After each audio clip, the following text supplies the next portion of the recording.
compassion for the creation of assembly and all living beings.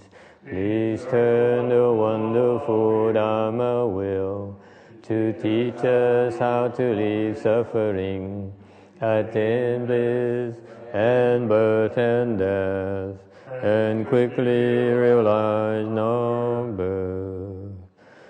Hướng đến đại đức thắng thịnh, vì đức pháp hội cấp nhất thiết chúng sinh, thiện chiến diệu pháp luân giáo đạo ngã môn, như á liêu sanh toát từ ly khổ đắc lạc, tất chứng vô sanh.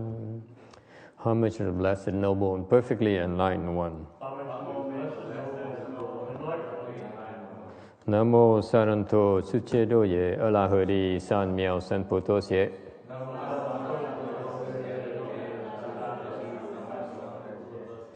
Nam mô Tát Đắc Tha Tô Già Đa Gia A Ra Ha Đê Tam Miệu Tam Bồ Đà Tọa.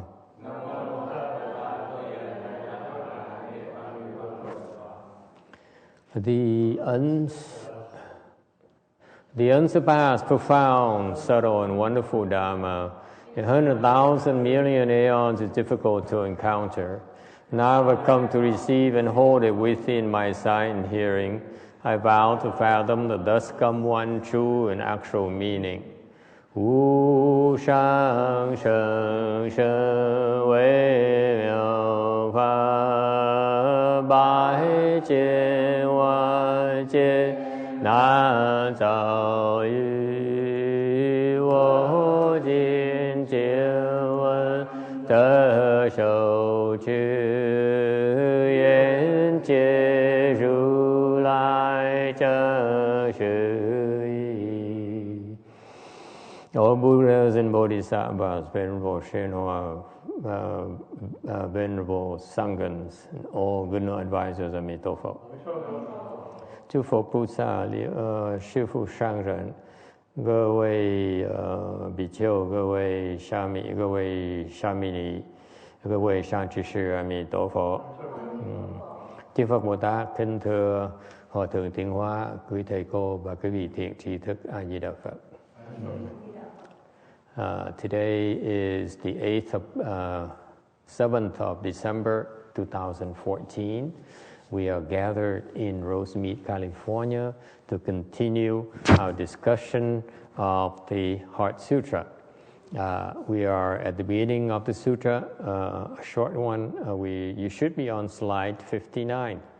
Now, we've been discussing the makeup of the ego. Chúng ta đang mấy tuần vừa qua đang giảng về những cái thành phần của cái ngã, bản ngã là cái gì? The ego is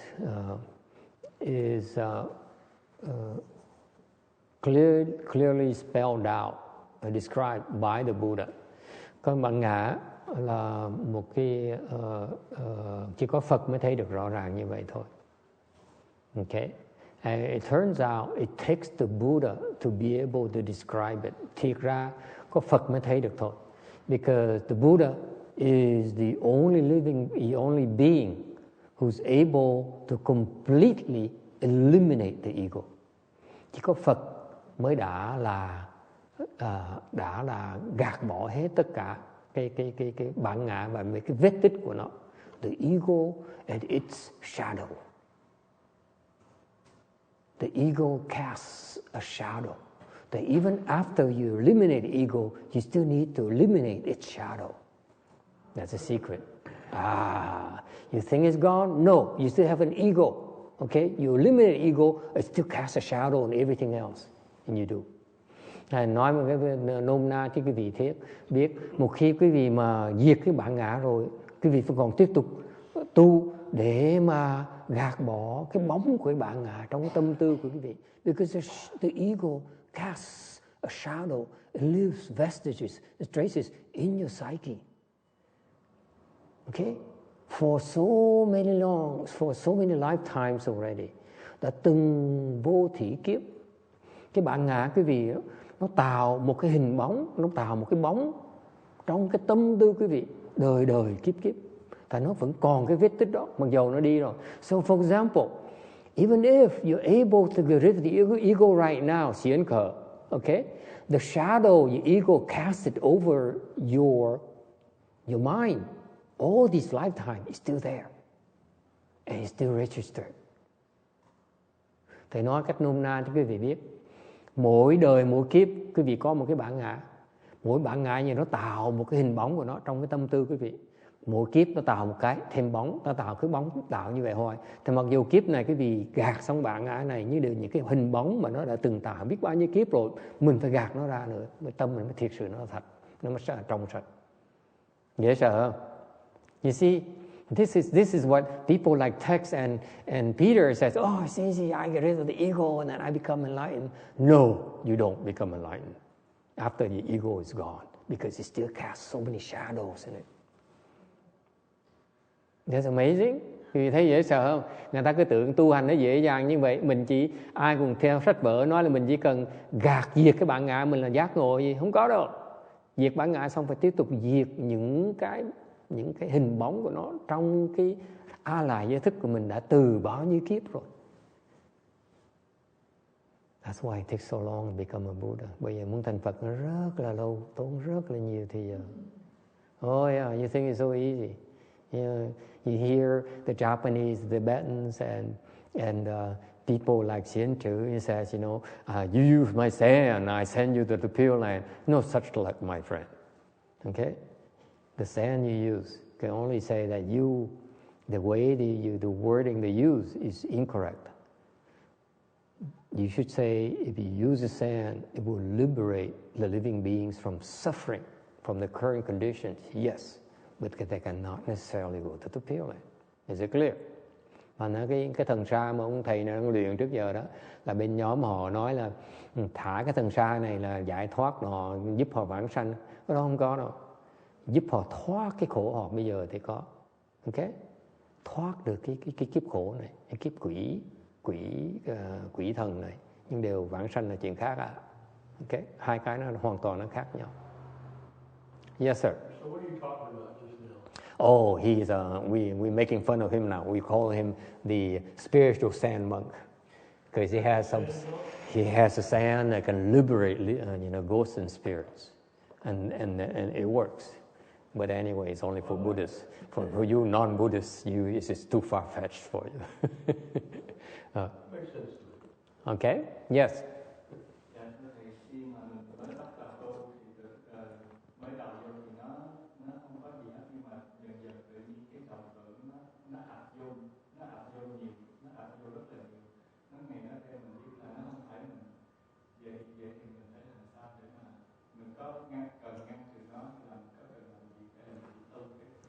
So he says his question is that he was fine until he became a left-form person. He takes cultivation more seriously, and all of a sudden now his head is even more full of false thought than before. So what do we do? Okay, what does he need to do? Hỏi cho rõ là lúc trước thì chưa tu thì không sao, bây giờ càng ngày càng tu thì cái đầu nó càng đầy vọng tưởng, mà nó càng mạnh hơn lúc trước nữa, right? The false thoughts are even stronger and even louder than before. Okay, so what happened? What is he supposed to do? Okay, easy. You quit, and they will disappear. That's what Kim Điền tells Vicky too. Kim Điền says, Master doesn't say, just quit. Thầy nói, cô Kim Điền, cô phá thầy. Cô nói, ông thầy sắp trả lời cho quý vị nghe là chỉ cần bỏ cuộc là cái vọng tưởng nó biến mất, nó sẽ trở lại như lúc trước. Okay, you return to status quo. Mình trở về lại cái tình trạng trước. Okay. So why is it louder? Why is it louder? Tại sao nó ồn hơn lúc trước? Tại sao nó loạn hơn lúc trước? Why is it louder? Why is it more of them now? Bây giờ bao nhiêu nó ồn hơn, nó nhiều hơn, có vẻ nhiều hơn nữa. Yes, sir. Less distractions now. Less distractions. Yeah. So he's creating it all in his head because he's not paying attention to things outside. Ông nói tại bây giờ ít để ý những chuyện khác, tại bây giờ nó mới ồn hơn. Before you pay attention to 10,000 things, now you pay attention to 9,000 things. So the 9,000 things naturally will be louder. Lúc trước là có một vạn cái vọng tưởng, giờ còn có 9.000 cái vọng tưởng, thì cái 9.000 vọng tưởng nó còn lại nó mạnh hơn, nó ồn hơn là cái chắc rồi cái gì nữa. Right? Listen, my young friend, did you have a good lunch today? Oh, Peter, we had Korean food and Chinese, so have some after, okay? Enjoy. Thầy hỏi, ông thầy nhỏ này á, trưa là thầy ăn có ngon không? Ông nói ăn ngon lắm. I mean, he answered, yes, I had a very, very good lunch. Thank you. He should say thank you. It's good manners, okay? What do you think happened to your lunch? Cái bữa ăn trưa, cái vị nó chuyện gì xảy ra cho nó? That's energy for you, right? Cái đó là sức lực cho cái vị ăn không? You eat, that's calories, that's energy for you. You filling up your gas tank. Ăn là giống như cái vị đổ đầy xăng chiếc xe. Bây giờ làm gì? Now what do you do? Eating is like drinking alcohol, my friend. You eat it, you have to consume it. Ăn là phải xài.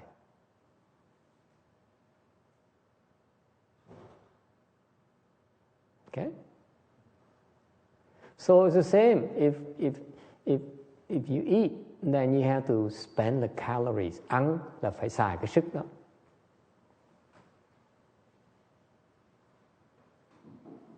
Therefore, since you eat better than before, your thoughts will be louder. Bây giờ ăn ngon lúc trước thì cái tư tưởng nó phải ồn hơn lúc trước. Nói chuyện thứ. Okay? That's one explanation. What's another explanation, Kim Điền?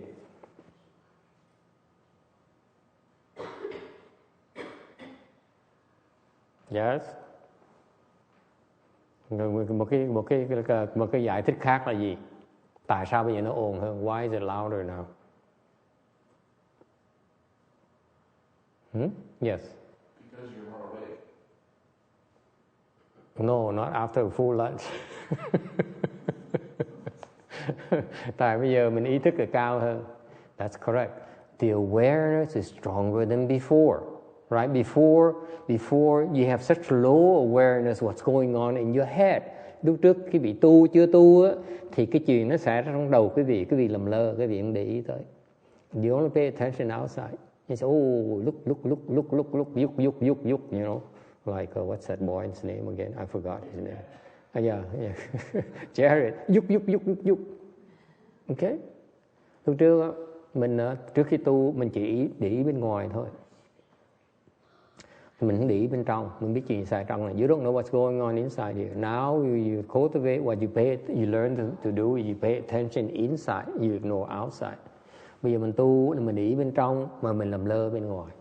Thì tự động mình để ý bên trong thì mình biết nhiều hơn. So you become more aware of what's going on inside. Okay? Cái ý thức mình nó cao hơn. Okay? What's another reason? Lý do thứ ba là gì hả Kim Điền? Number 3 reason, Kim Điền, since she's so smart, she gave the first and most important answer already. Cô Kim Điền rất là thông minh, cô cho trả lời, mà cái câu trả lời đầu tiên là quan trọng nhất. Yes, Kim Điền, number 3.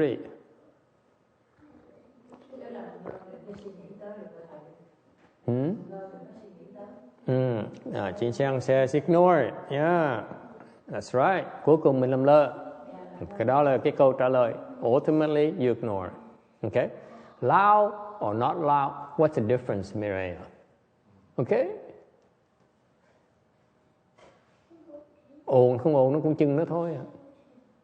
Right? Last night, our neighbor across the corner here, He has mariachi and all kinds of dance music until like 1:30 in the morning.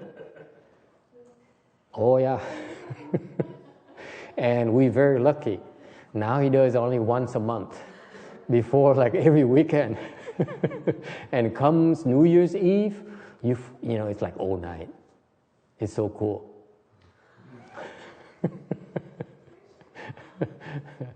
So what do? What can you do? You can call the police, and then they come and burn your temple down. Nếu mình gọi cảnh sát thì nó sẽ tới nó đốt chùa mình.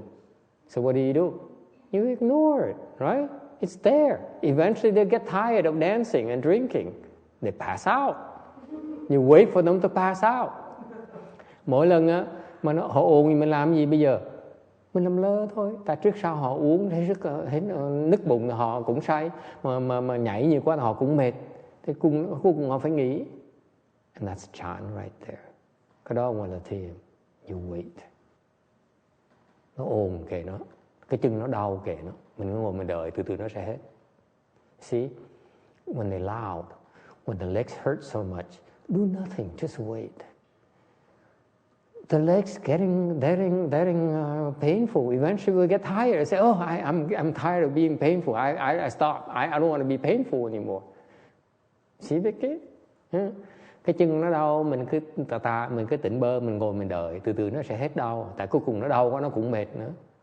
See? Yes, that's the answer. Đó là câu trả lời. But what is the reason why is it louder? Cái lý do tại sao càng ngày nó càng ồn như vậy? Why? Much louder than before. Nó ồn hơn lúc trước nhiều. Why is that? What's wrong with you? What's the matter with you?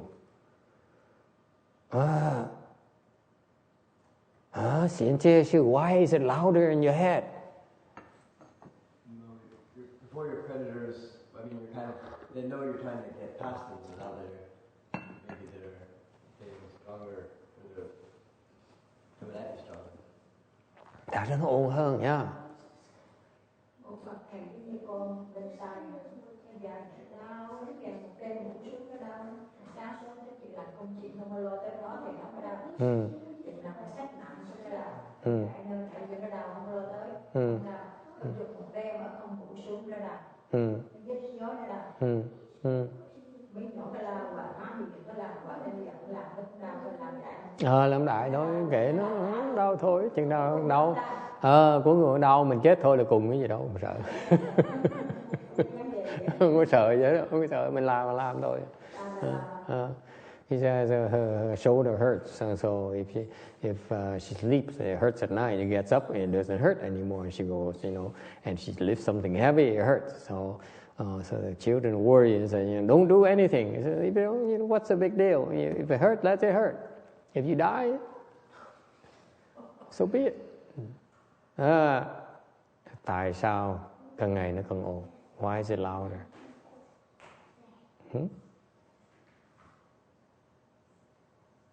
Yeah.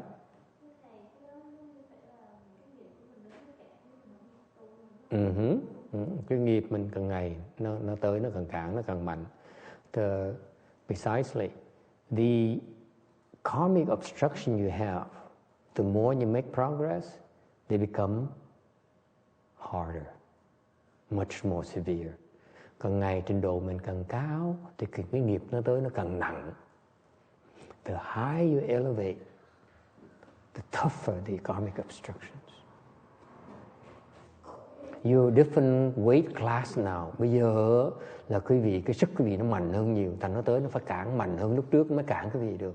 Before you were weakling, it doesn't take much to stop you. Now it has to be more severe, more intense for them to stop you. That's why they will not relent. Nó càng ngày nó càng khó. Let me tell you, this young man has the impression it should be easier every month. No, it should get harder every month. That's called what? Progress. Look at Mireya and say, oh my God, I thought I'd come to the temple and take it easy. No, you come to the temple to work harder. There you go. Okay? Càng tiến bộ, càng ngày nó càng khó. Quý vị mà không thấy khó khăn, quý vị không tiến bộ mới không thấy khó khăn. The reason you have no obstruction, the reason you have no problem is because you're not making progress. Okay? Quý vị không có cản trở, không khó khăn là tại quý vị đang không tiến bộ. I know these new people, they say, how come it's harder now? It's supposed to be harder. Don't be such cheapskates. Okay? Phải càng ngày nó càng khó. Tại vì mình đang tiến bộ. The more you progress, I remind you, the more you progress, the harder it becomes. Okay? It's supposed to be harder than you can handle. That's how you make progress. Khi nào nó cũng khó hơn mình có thể làm được, mình mới tiến bộ được. Can you see that? If it's the same as you are, then you're not making progress. You only make progress because you can do more than before, right? Mình đang tiến bộ tại lúc trước, mình làm được bây giờ, mình làm nhiều hơn mới tiến bộ được. Muốn làm nhiều hơn, mình phải cản trở. Nó phải cản trở nhiều hơn mới mạnh hơn được. Okay? So far, so good?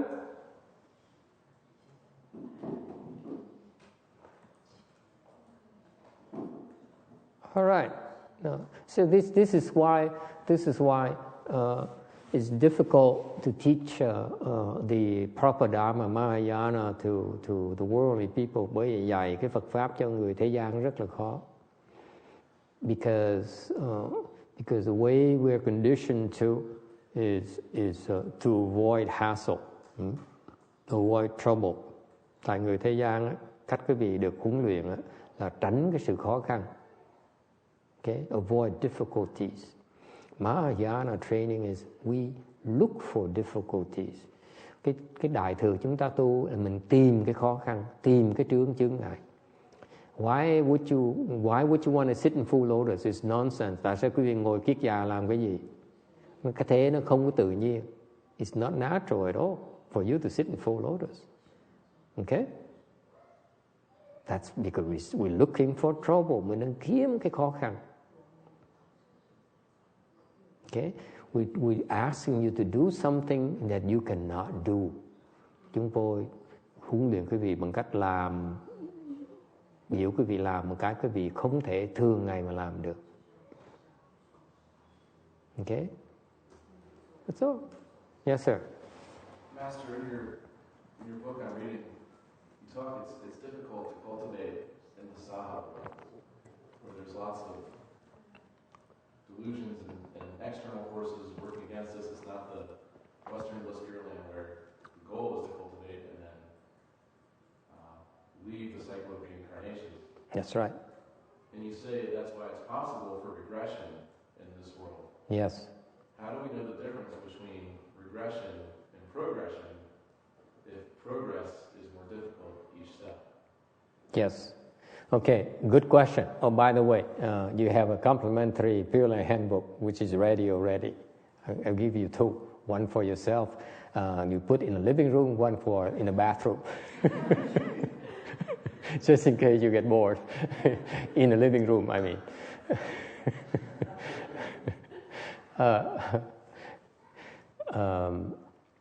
It's a good question. Câu hỏi. This is what happens. That's a problem with teaching Americans, Caucasians. They ask tough questions that you don't really have an answer for.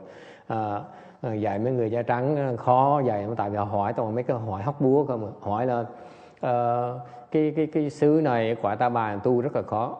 Ok, nên đi cõi Tây Phương Cực Lạc, tại vì tới Tây Phương Cực Lạc sẽ luôn luôn tiến bộ, không bao giờ thụt lùi hết đó. Còn cái quả Ta Bà này, cái vị tu cái bị thụt lùi hoài. Ok. Thầy không có hỏi gì, ở đây sao tôi biết là tôi tiến bộ, tôi thụt lùi. How do you know?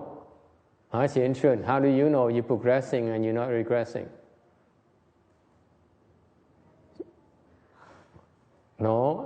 Okay, you don't know. Yes, sir. Maybe if you're cultivating consistently but you're having a lot of problems, then it's a good sign. If you're not cultivating and you're having problems, then it's more likely you're regressing. Can I rephrase the question? How do you know, how can you progress and make sure you're not regress? That's what you're driving at, right? You really don't care whether you know or not, right? Whether you progress progress or regress, what's a big deal? The main thing what you're driving at is you want to know so that you continue to progress and not regress. It's your intention, right? So you could turn the question to change the question to modify it, paraphrase or saying, how do I make sure that I progress in my cultivation in the Sahara world? Right? That's another way to look at the question. Mình có thể nói, nếu mà nói mình biết tiến bộ thụt lùi chỉ là biết thôi. Cái quan trọng ý của này muốn nói là làm sao ông tiếp tục tiến bộ mà không có thoái bộ. Cái đó mới là quan trọng. Biết là làm cái gì. Right? So how do you know? What do you do? Just keep cultivating. Yes, sir. Thưa thầy là khi mình ra khỏi tòa bà này là mình có những cái điều mà mình không có muốn mình cứ xảy ra cho mình hoài. Thì nếu mà mình không có tu, mình không có biết cách đó, thì mình rất là giận dữ, là thất vọng, là đau khổ. Nó đã làm cho mình đủ thứ đó. Nhưng mà khi mình biết pháp, mình biết thực hành, thì khi sau đó những cái khó khăn khác nó tới, mình coi như trẻ con. Mình rất là sao trước đây mình trẻ con, mình coi cái chuyện đó là quan trọng. Mình chửi người ta, mình đánh người ta, chuyện đâu có đáng gì đâu. Nên càng ngày mình thấy mình càng chịu chạc hơn, càng ngày mình càng đối phó với nguy hiểm, những cái khó khăn nó dễ dàng hơn. Thì đó là tiến bộ nó đạt rồi. Pháp Phật là để chữa những cái đó thôi. He says, in terms of knowing that you're able to handle your adversities, your troubles and difficulties better than before, more effective than before, then you're making progress. Okay? Now, this kind of question is very difficult to answer. It's very dangerous to try to answer this question. Những câu hỏi như vậy. This is why I don't bite it. That's why I said, can I change the question to something else? Okay, cái câu hỏi như vậy nó nguy hiểm lắm. Quý vị trả lời không được. You cannot answer this kind of question. Okay, either you answer it, then you're not thorough, you leave a lot of holes, and you don't answer, they laugh at you and say, you are just some stupid Vietnamese who cannot teach us Americans. Okay, so either way you lose. Okay, that's why this is why I'm showing you how to deal with these kind of difficult questions. Re-paraphrase it to something you can handle. You like a text? Clever, huh? Yeah, that's what happens when you're weak and you have no wisdom. Thầy nói cái gì trả lời mấy câu hỏi nó nguy hiểm lắm mà tại trả lời không được. Cái câu hỏi này trả lời không được, tại trả lời không được người ta cười mình nói không biết vậy mà lo đi dạy. Ok. Thành ra thầy chỉ cái mánh đó là mình nhờ đò mình chuyển câu hỏi thành một cái câu hỏi khác mình có thể trả lời được. Phải không Kim Điền? Như vậy mình đỡ mất mặt. Chánh pháp mình đỡ mất mặt.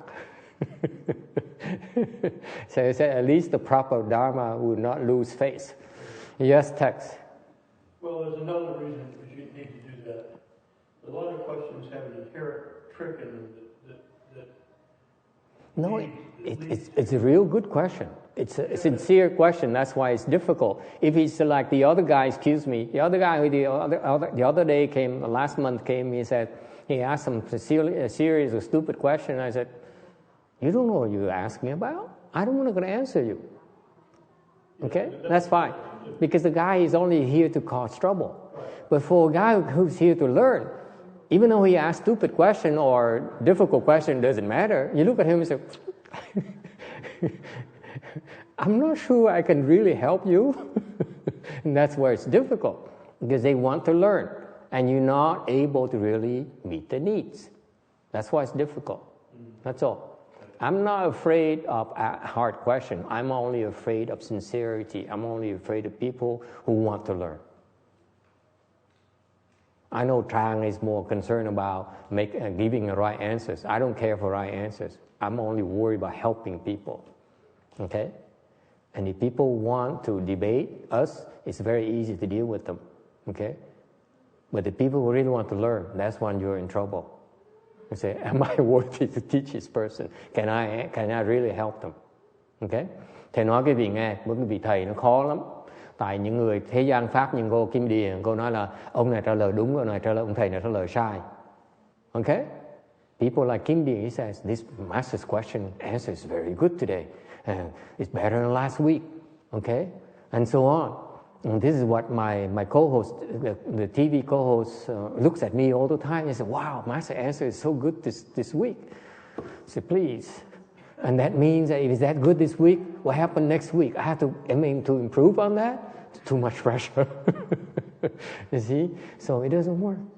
Okay. So people in the world expect to be good and to keep on outclassing yourself, improving on that.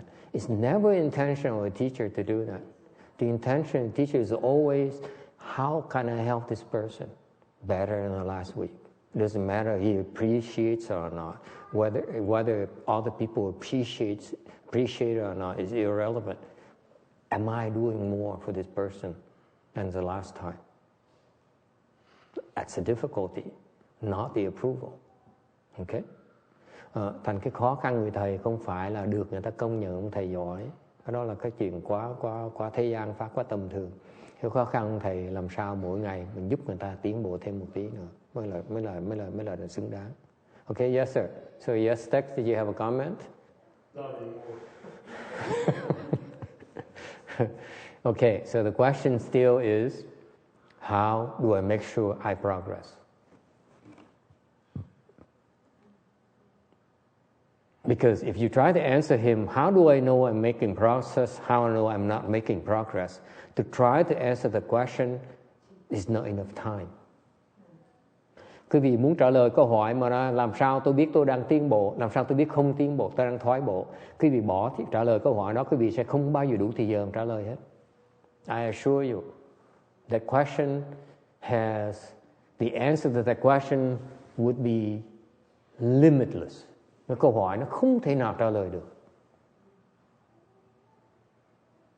You agree or disagree? This is why this guy is dangerous. He comes and, he waltzes in and says, can I ask you a question? I'm only my second lecture here today. If I ask the wrong question, forgive me, but... Con có cái kinh nghiệm này. Cái Phật Pháp mình nó như cái thuốc để chữa bệnh. Phật tới đây là đem cái thuốc để cho chúng sanh chữa bệnh trót bội của mình ở đời này. Thì con có kinh nghiệm là con làm chung với những người da trắng. Họ không có biết Pháp của mình. Thậm chí họ tin con những cái gì các bồ họ nói với con, thậm chí họ muốn đánh và giết giám thị nữa. Tại vì họ bất mãn với giám thị. Thì trong lúc mình làm với họ, tâm tình với họ, mình dùng Phật Pháp mình nói thì họ lại chuyển được. Và họ lại thân với mình, từ đó mình dạy họ. Thì như thầy nói rất đúng, phải có thời gian. Nhưng mà cái Pháp Phật là dầu Pháp tại thừa tiểu thừa gì, Phật ví dụ như muối vậy, muối biển, muối gì nó cũng mặn. Thì Pháp Phật ai uống vô là người đó giải thoát, ít nhiều.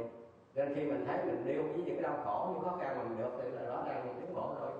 Như năm 2008 con coi báo, lúc mà con có tiền thì con nằm để thương coi tờ báo. Có một người Mỹ họ mất job. Mày thấy ông già lộn xộn không? Thầy nói chỉ dạy, ông chỉ trả lời 4 câu thôi, không được quá 4 câu. Ông nói câu thứ 7 rồi. This is what happens to an old monk who knows so much. I teach him, when you give an answer, no more than 4 sentences. He used several sentences already. He's still not. He's just barely started. Con trả lời con chết rồi. You see, that's why I tell you, if you ask him, you try to answer this question, you dead. Yeah, that's sure, because you don't. Thấy khó trả lời. You see how difficult it is? If you need more than 4, you're in trouble. That's how difficult the question is. Thấy không? Thầy nói rõ ràng á, thầy dạy người ta hỏi mình cần hơn 4 câu là mình chết với người ta, mình thua người ta rồi. Okay? That's why I told you. I started reading the author of the Blue Cliff Records, which has a collection of all the most important Hoa Tổ, Chan meditation topics in a Chinese tradition. That's how scary it is. Okay? This guy, he collects the best Hoa Tổ that the Chinese has to offer, the Chinese master has to offer. He's how scary he is. He's very famous. Ông thiền sư này, ông soạn một sách là 100 cái công án của cái tham tòa đầu. Hoa Tổ is known to be one of the hardest Chan Dhamma doors there is. Cái tham tòa đầu là một cái pháp môn tu thiền bên thiền tông mà ngoài là họ coi là thường hạng mới dám tu. Only the super sharp roots people can cultivate the Hoa Tổ. Đạo nổi tiếng Miên Thiền Tông nổi tiếng là cái tham thọ đầu những người mà đại căn cơ mới dám tu được. Okay? And this guy collects all the major hoa thổ there is. Ông này ông soạn cuốn sách mà toàn những cái tham thọ đầu mà cao siêu nhất. Okay? This is his level. Trình độ ông cao như vậy đó. Okay, so I started reading his book. Thầy bắt đầu đọc cuốn sách dạy thiền của ông. He started teaching Chan. I said, wow, let me grab this. Okay, thầy đọc cuốn sách đó. And then he you know, his teaching is so advanced, so wonderful. Đọc sách rất là tuyệt vời. Tại ông dạy toàn những cái bài pháp cao siêu dễ sợ. And then it comes towards the 20 pages into the book. He says, one of my successors asked me this, came to ask for instructions before he leaves. Okay? Thì ông mới kể vào cuốn sách, khoảng chừng 1/4 cuốn sách đó, thì ông mới kể, ông thiền sư mới kể, tôi có một cái người đệ tử của tôi đó, tới học với tôi, okay? Và muốn từ giả tôi mà đi, xin tôi một cái bài pháp trước khi mà ra đi. Thành về tôi mới dạy họ. This is what I taught him. First paragraph, second paragraph and third paragraph. 3 cái khúc. Bài học có 3 cái khúc luôn. And I read that. I said, it's all BS. Why? More than 4 sentences. Ngay ông thiền sư cũng bị cái bệnh đó luôn. Trả lời người ta mà cần 4 câu thì quý vị chết. Okay? If I ask you a question, you cannot give me an answer within 4 sentences, you're dead. I'm done with you. Hiểu không? If you really know what the answer is, what to do, why do you need 4 sentences? Let me ask you. You could say yes, no. Right? Why do you need 4 sentences even? Mình biết á, mình đâu cần đến 4 câu nữa.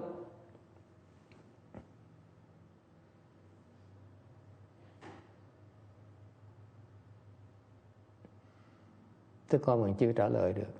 See, I rest my case. You still cannot answer his question. That's why I don't answer his question, because I do exactly the same thing. I wouldn't use more than 4 sentences. So I change the question to something else. Thầy cũng bị kẹt lắm nữa. Tại vì thầy mà trả lời như ông này, thầy cũng phải cần hơn 4 câu thầy trả lời mới xong. Có một câu con nói được là thế này. Now he said, can I do 1 sentence? He doesn't give up. Very good. Okay, nói gì? Come back and bring your suffering. Don't ask. Hold the toilet. What? That's it. Come back and bring your suffering. Don't ask. If don't believe, don't trust. Như điều người ta đang tiến bộ mà thối bộ sao có liên quan tới cái đó? Because if we explain, people don't understand and don't believe. So, throw the trash can, throw the toilet. You're not helping. He said that you have no compassion. Because we want to. I set you up already, Xian Chu. I set you up already. This guy asks his sincerity. He really wants to know. He's not trying to cause problems. And if you say, I don't care, then you have no compassion. This is why you can't win. You don't answer, you have no compassion. Because you say that people don't believe in 4 sentences. How Even if people don't believe, you still must have compassion for them. We use the book to prove one technology something.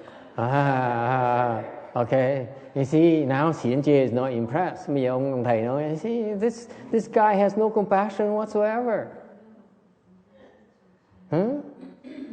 How can you throw people away? Làm sao bác bỏ ta được? That's why I want to explain.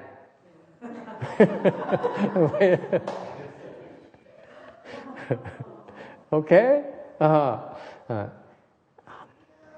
Frankly, there are many criteria for you to know when you're progressing, as well as countless criteria for you to know when you're regressing. It just takes too long to explain. Okay? Thiệt ra các trả lời như vậy này, thành thật nói ông nghe đó, nếu nói cho ông á, mà nói những cái lúc nào ông biết ông tiến bộ được, nó có nhiều dễ sợ, có nhiều cái tiêu chuẩn lắm. Ngược lại, khi mà ông thoái bộ, ông có rất nhiều tiêu chuẩn Thành nói không đủ thì giờ. 4 câu. I give you 4 answers, 4 sentences to answer him without answering. Thầy dùng 4 câu mà không trả lời, mà trả lời ông mà không trả lời. See? But I can answer you what you can do to continue to make progress and not regress. Nhưng thầy có thể trả lời cho ông làm cách nào để mà tiến bộ mà không thoái bộ. Làm chứ không phải là biết. You should know what to do.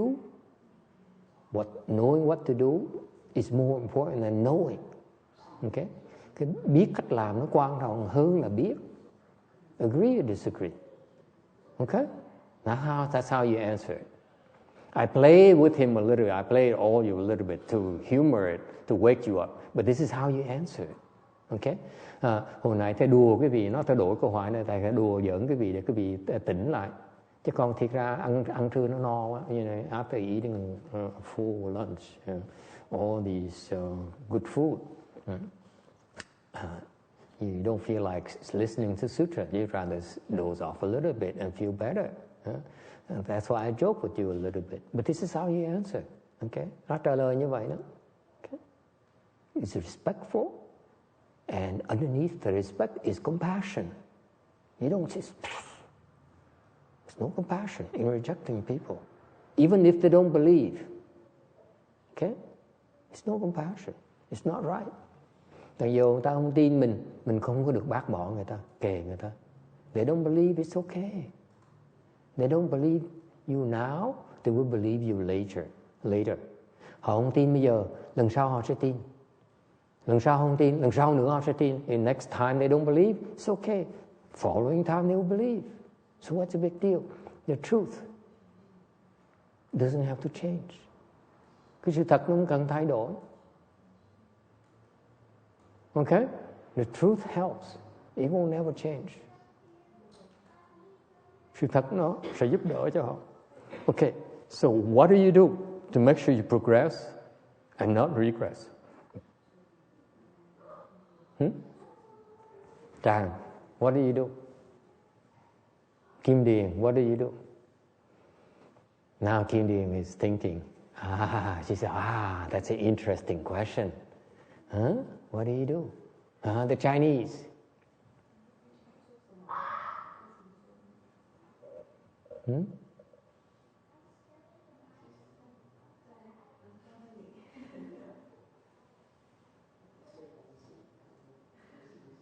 怎么样？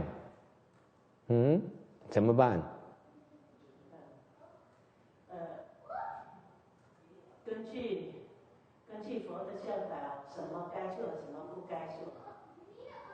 如果可以做的，应该去做。那如果自己做不了，那就是不能够进步。Very good. 3 sentences. Better answer my question. Very good.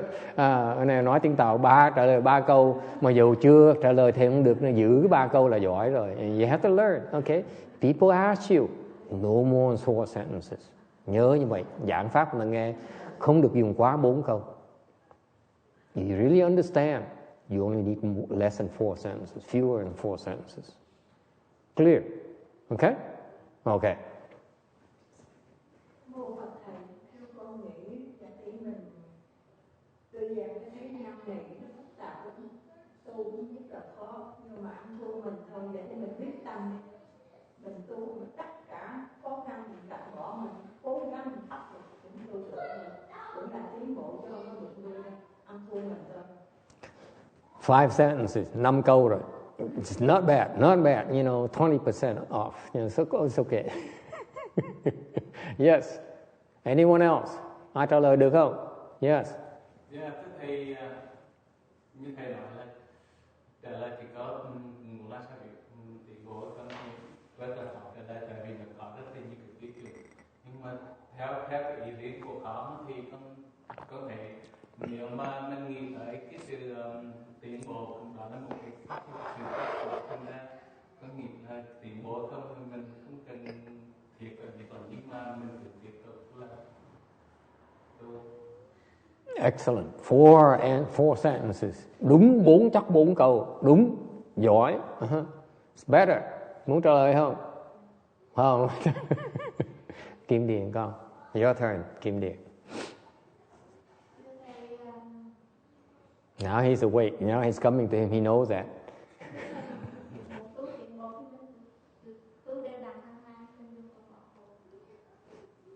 Very good. 2 sentences.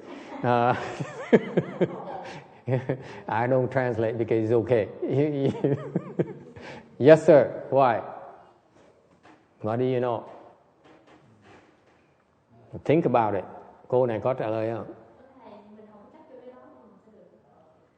Don't be attached to it. Yes, sir. I think it's intrinsically very hard for us to tell, so the best thing is to trust your good knowing advisor.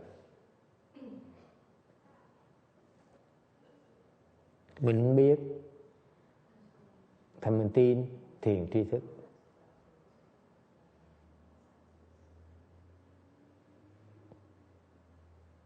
Mireya, agree, disagree?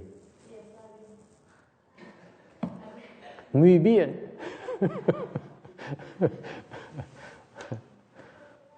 Huh?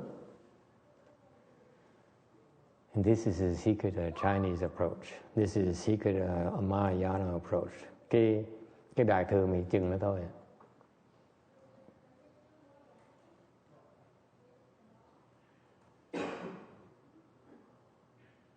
Mahayana.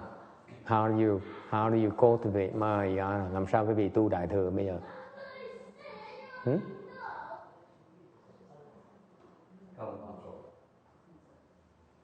You follow your good know advisor. Theo cái người thiền tri thức. And don't quit. As long you're able to hang on, you're making progress. You cannot regress. Nó giảng gì như vậy? Quý vị chỉ cần đi theo ông thiền tri thức mà không bỏ cuộc, cứ ôm nó thôi, thì không cách nào mà thụt lùi được hết. You cannot regress. Okay?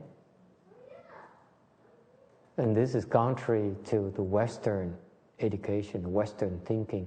Người óc người Tây phương không nghĩ như vậy. Okay? Western always, I got to approve, I got to agree. Okay? Cái người Tây phương á, người ta nghĩ là tôi phải đồng ý. Okay? Tôi phải coi nó là đúng, tôi mới theo được. I cannot follow unless I agree with it. Okay? Mahayana is so profound, you cannot possibly agree or are able to comprehend everything you taught. Therefore, that's why you quit. Cái đại thừa đó, nó sâu, nó rộng, nó độ quý vị không thể nào hiểu được hết tất cả. Thành ra quý vị nản mà bỏ cuộc. Okay? That's why in order all you have to do is not to quit, no matter what. Thành quý vị chỉ cần đi theo thôi, mà không được bỏ cuộc, là sẽ luôn luôn sẽ tiến bộ, then you progress.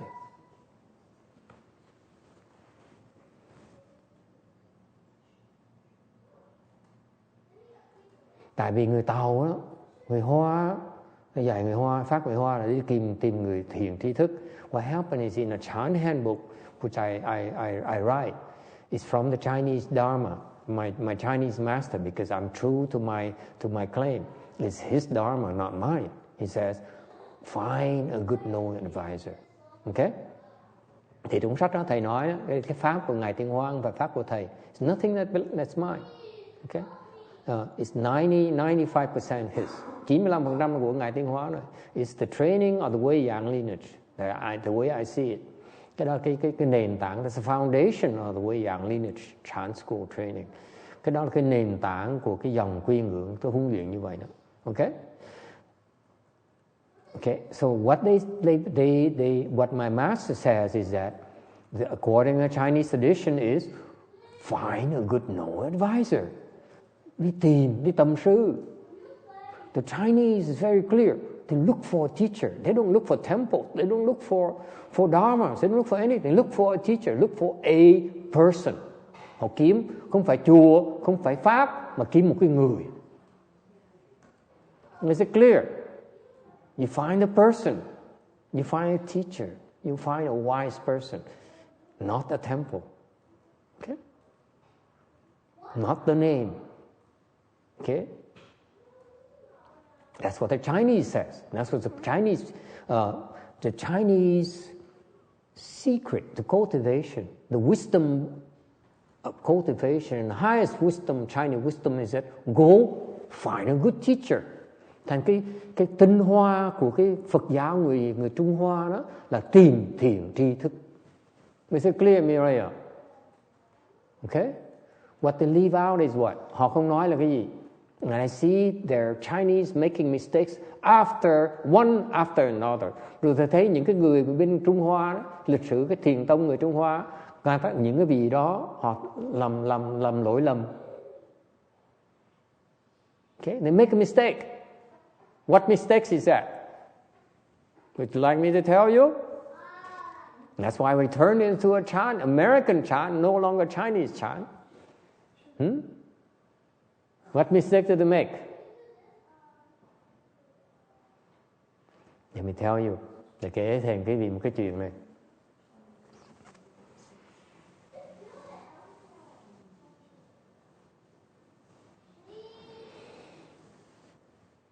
There is a chant master called Wan Si. I don't know what the Chinese characters are. Just Wan Si. Okay. Thì có một cái vị thiền sư tên là Wan Si. Thầy không biết cái chữ Tàu nguyên văn ông là gì, thầy kiếm chưa ra. I don't have time to look for it. Not now. Okay. In the future we find it. He's been cultivating chant, đang luyện thiền rất nhiều năm under Lin Ji. Đang tu thiền dưới trướng của ngài Lâm Tế thiền sư. Lin Ji is one of the two lineages that I inherit from my two teachers. The Wei Yang is from a Chinese teacher, Lin Ji is from a Vietnamese teacher. Two bloodlines that I inherited. Thì cái dòng máu của thầy nó có hai cái dòng máu. Một cái dòng máu là quy ngưỡng của ngài Tiến Hóa, cái dòng máu Lâm Tế của ngài Mẫn Giác. Okay, is it clear? So I have affinity to these two dharmas, and có cái duyên của hai cái pháp này. Okay, now Lin Ji is a founder of the Lin Ji school of chant in China, which later became Rinzai. The Japanese went over to China, brought it back and called it Rinzai. Okay? Thì người Nhật á, qua bên trường Trung Hoa học nghề xong trở về Nhật, gọi nó là Rinzai. Okay? It's Lin Ji. So Master Lin Ji is a very, very famous master, one of the best teachers. Thằng ngài Lâm Tế thiền sư là một cái vị thiền sư mà giỏi nhất một cái vị thầy có được. Okay? And so this chant master Wan Si trained under him. Okay, thành cái ngài thiền sư Wan Si này Wan Si này tu với ngài Lâm Tế rất nhiều năm, for many years. And then one day says he quits, nó bỏ cuộc. He went over, bỏ đi. He went over to another famous chant master, bỏ qua tu một cái vị thiền sư khác rất nổi tiếng. Happened to be Mo Shan, tên là Mo Shan, núi. Mo is a name of a mountain. Shan is a mountain. Mo Sơn, you know. Okay. I don't have the Chinese characters, so I cannot give you the exact Chinese names. Okay. Mo Shan. So he went over and presented himself to the great chant master. Thì tới gặp thiền sư. And you know what happened? Mo Shan is a woman. Thì lúc đó thấy cái thiền sư Mo Shan này, Mo Sơn này là một cái người đàn bà. Who happened to be enlightened. Thì cái người đàn bà này đã giác ngộ rồi. Vicky chị, yeah. The feminist in Vicky, that is.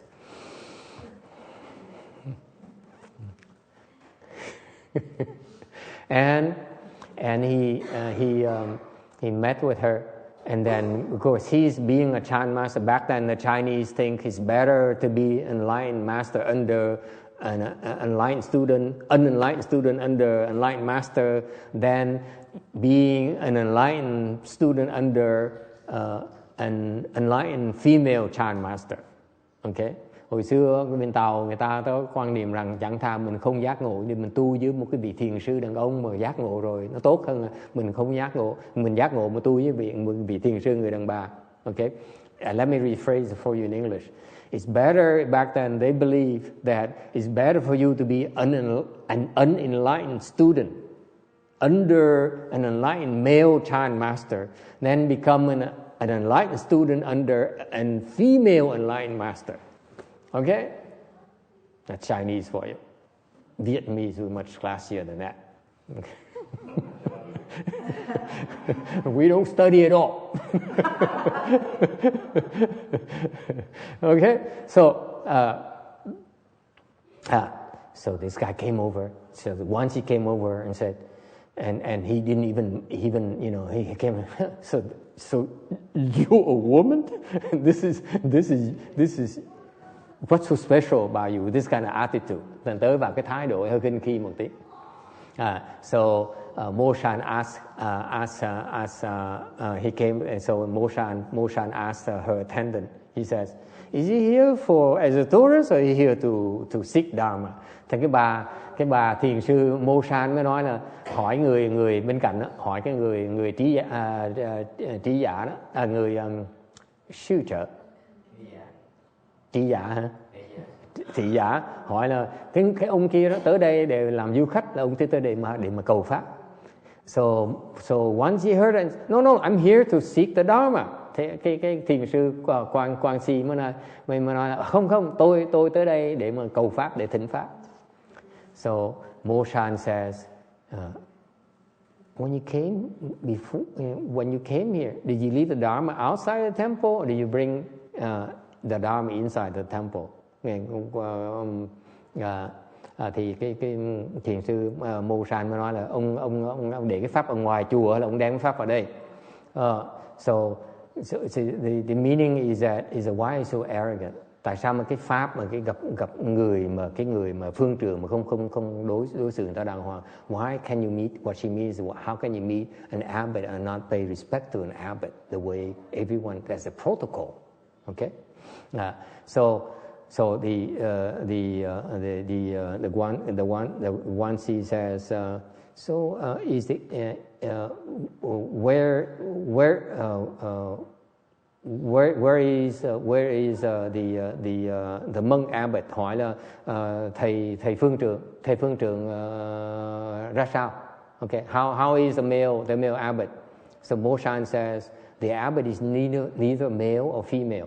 Thì ngài Mô Sơn mới trả lời là cái người phương trưởng cũng phải nam cũng phải nữ.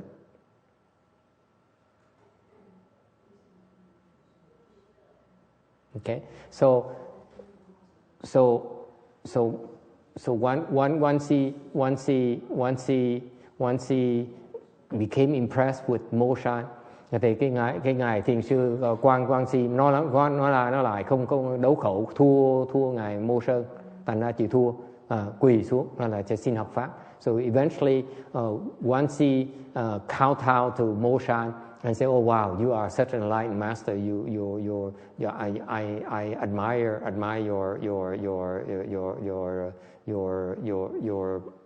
I really admire you. I like to learn from you." And he stayed with Moshan for 3 years. He became enlightened under a female Chan master. Cuối cùng ngài Quang Si mới chịu thua đấu khẩu thua, mà mới xin cái lòng kính phục và xin đầu quân với ngài Mô Sơn, cái bà Mô Sơn thiền sư đó để mà học. Thì sau khi tu với ngài 3 năm á, thì ông Quang Si được giác ngộ. So he says later he became a very famous Chan master himself. Sau này cái ông Quang Si đó cũng nổi tiếng, thiền sư rất là nổi tiếng. He says I owe Linji half of my teaching. Họ nói là tôi nợ cái ngài, tôi đội ơn cái ngài Lâm Tế một nửa của cái trí huệ của tôi. And I owe Mo San the other half. Là tôi nợ cái bà Mo San cái phần thứ nhì của cái trí huệ của tôi. Okay? This is what happened to that. And then you read a lot of these Chan masters. Rồi quý vị đọc những cái câu chuyện, những cái vị tiểu sử như vị thiền sư khác bên lịch sử người Trung Hoa. This happens a lot. They find a good no advisor and they quit. They go find next one, they find next one, find next one. Okay? What they don't realize, they keep on regressing. It's the first one that's the best. They always keep on searching. Okay? And this is where the weakness in the Chinese approach. Cái này là cái yếu điểm của cái người Trung Hoa, là phải cứ đi tìm hoài, tìm tòi hoài. Okay? That's wrong. Cái đó là sai lầm. Why is it? Why is that? Yes. Because you think you know that. You think you know the first master that you go to isn't good enough. Because you quit. Tại quý vị bỏ cuộc.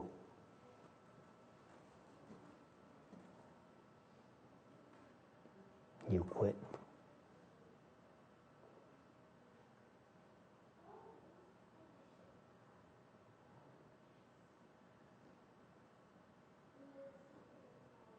You failed the test, that's why you quit.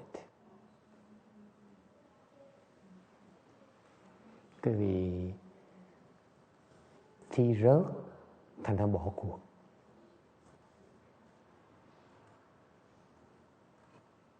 I feel, personally, I failed as well. Cá nhân thầy cũng bỏ cuộc nữa. I quit as well.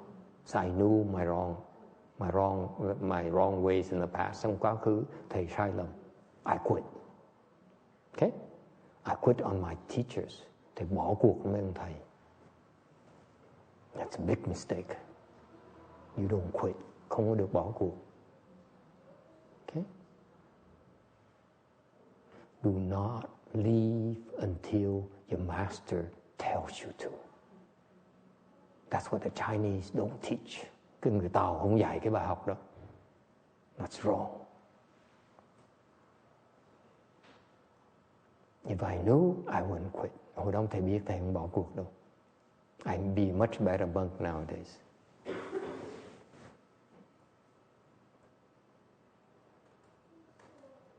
Shakyamuni Buddha did not quit until he realized his teacher is no longer as good as he is. His teacher is not better than he is. Quý vị biết không? Ngài Thích Ca Mâu Ni, Ngài khi tới học những vị thầy đầu tiên đó, Ngài sẽ không bỏ cuộc. Chỉ sau khi Ngài thấy rằng người thầy của Ngài không hơn thầy nữa, không hơn Ngài nữa, thì cái ý nghĩa là bằng nhau, không có dạy được gì thêm được nữa, Ngài mới bỏ đi. The only exception is Shakyamuni Buddha. When he realized his teacher is no better than he is, that's when he left. That's the only exception. Otherwise, take the Buddha's example. Don't quit. Theo cái gương của Phật, đừng có bỏ đi. Bỏ đi là sai lầm. I would teach you American Chan students, Mahayana people in America. Thành ra muốn dạy cho những cái vị mà học Đại Thừa ở xứ Mỹ này. Don't do like I did, the way the Chinese do. Theo truyền thống người Hoa, cứ tìm thầy, that's wrong. Cứ tìm truyền thống mà tìm thầy là sai. Okay? You find a teacher, you hang on until they kick you out. That's American Chan. Cái truyền thống Đại Thừa bên Mỹ này phải khá hơn như vậy. Mình tìm được một người thiền trí thức rồi, mình không bao giờ bỏ cuộc cho trừ khi mà thiền trí thức đuổi mình đi. Why is that? A good no advisor will not keep you if he can't help you anymore. Cái người thiền tri thức mà chân chính đó, không bao giờ giữ mình đâu. nếu như ông ta không giúp mình được nữa. The question you should ask now, how do you know that this is really a good no advisor? And that's another question that I can't answer. Có người có thể muốn hỏi ngay, nhưng cô Kim Điền sẽ muốn hỏi thầy ngay, làm sao thầy biết cái người thiệt sự là người thiện tri thức? Thầy nói cái đó là một câu hỏi khác mà thầy trả lời cũng chưa được nữa. Okay? Does it matter? Cần biết không? Quan trọng không? You don't worry about your good no advisor, you worry about yourself. You don't quit first. Đừng có bỏ cuộc trước cái đó. Don't quit.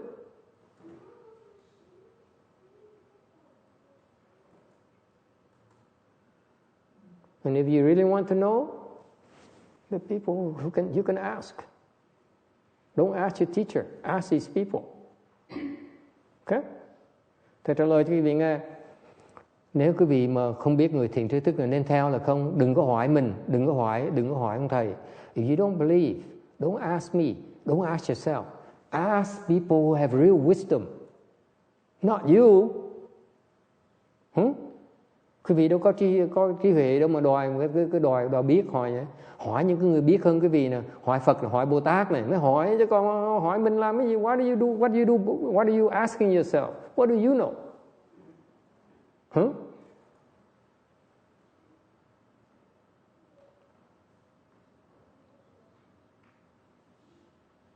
Does that help? So I answer to your question. What can you do to make sure you progress, you don't regress? Xin thầy nhắc lại quý vị. Cái vấn đề làm sao mình có thể, cần làm cái gì để mình tiếp tục tiến bộ, mình không thoái bộ. Very simple. Find a good no advisor and hang on. That's it. One sentence. And thầy trả lời cho. Cần làm cái gì? Tìm thiện tri thức và bám vào, đừng bỏ cuộc. Because the good no advisor will do things to discourage you.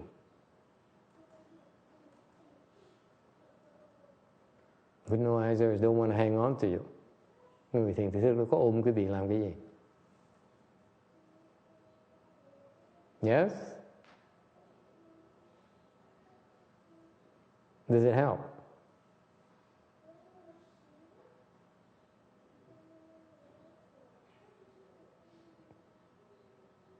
And again, if in case you're unsure, pray to the Buddhas and Bodhisattvas. It says it's the same thing. I really want to learn. What should I do? Mà cái gì mà còn thắc mắc mà không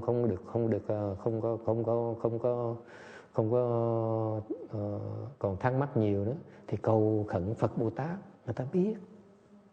Cái vị thiệt sự thành tâm, các ngài sẽ chỉ đường cho. If you really sincere, they will show you the way. It's much better than asking yourself. Hay hơn là tự hỏi mình nhiều. Better than trusting yourself. So far so good? Okay. All right. Can we go back to the slides? Okay. Can we speak Dharma as per text criteria here? Mình bỏ hơn tiếng đồng hồ nói chuyện tầm bậy tầm bạ không? Okay. So here's what happened again. The theme is that the ego is so we need to get rid of the vestiges of the shadows that the ego casts, okay, over time, over many lifetimes. Nên thầy nói tu là phải gạt cái ngã, xong rồi gạt những cái bóng của cái ngã nó từng tạo ra từ bao nhiêu kiếp rồi. Bởi vì cần rất nhiều thời giờ. That's why it takes a long time. Okay? In particular, it's important to learn, to investigate sutras. Chuyện khác nữa, quý vị phải nghiên cứu kinh điển. Because sutras provide you with the road map on the right directions. Cái học kinh điển để quý vị thấy được cái địa đồ, biết cái hướng, mình có định hướng được, mình đi đúng là mình đi sai. Okay? For example, cái địa đồ nó quan trọng để quý vị biết cái hướng mà đi. Ví dụ, okay, going back to slide 59, chấm 59, as I promised, okay? Each level of your progress, each milestone, okay, are very, very clearly defined in the sutras. Mọi cái quá trình quý vị, mọi cái trình độ quý vị, nó rất là rõ ràng khi quý vị nghiên cứu kinh điển. It's described very clearly in the sutras.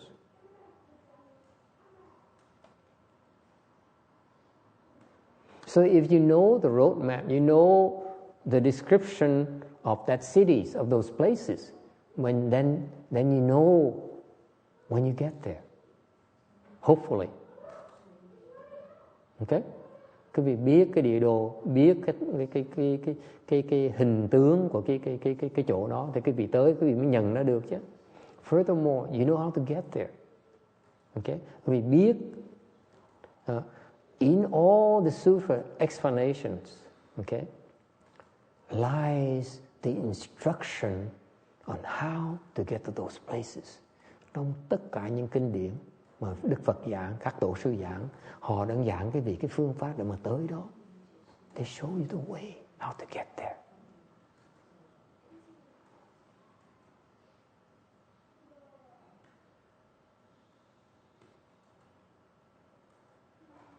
Okay?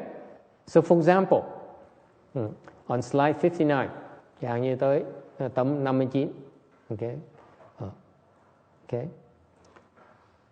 Bullet number 2. Okay? If you possess virtue and learning, see, learning is from study of sutras, of the theory, of the principles behind it. Nếu quý vị có đức và cái trí huệ và cái học vấn, okay? Cái học vấn này là học từ cái kinh điển, học cái giáo lý ra. Okay? Then you understand that the ego are made up of the five skandhas. Okay? Là quý vị thấy rằng á, cái bản ngã mình á, nó gồm những cái ngũ uẩn nó tạo ra. And these five skandhas are impermanent. Và quý vị quán lần thấy rằng cái ngũ uẩn này nó chỉ tạm bợ thôi, nó vô thường. Okay? Impermanent, remember.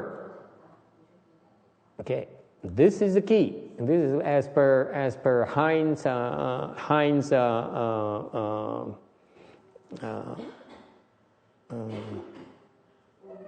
Meyer request. Okay, theo cái ông lần trước hỏi, the last time 2 weeks ago. If you contemplate the five skandhas, nếu quý vị quán cái ngũ uẩn as impermanent, là vô thường, it doesn't last forever. That's what impermanent means. Bound up with suffering, nó là khổ. Okay? And void of self, mà nó vô ngã. Then you reach something the Hinayana calls sagehood, the first stage of sagehood. Nên quý vị sẽ đắc được sơ quả A-la-hán, thánh quả của bên nguyên thủy.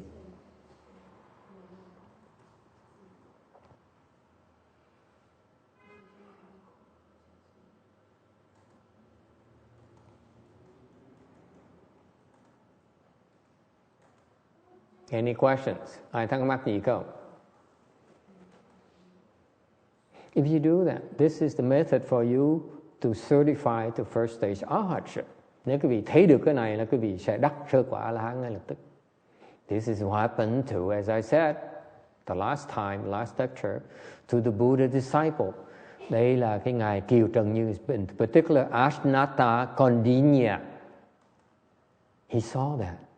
Ngài Kiều Trần Như thấy được cái này khi mà nghe Phật giảng Pháp. When the Buddha spoke the Dharma to Ashnata Kondinya, Ashnata is Sanskrit for the first one to awaken. Ngài Kiều Trần Như là cái người đầu tiên, cái tên đó, người đầu tiên mà thức tỉnh.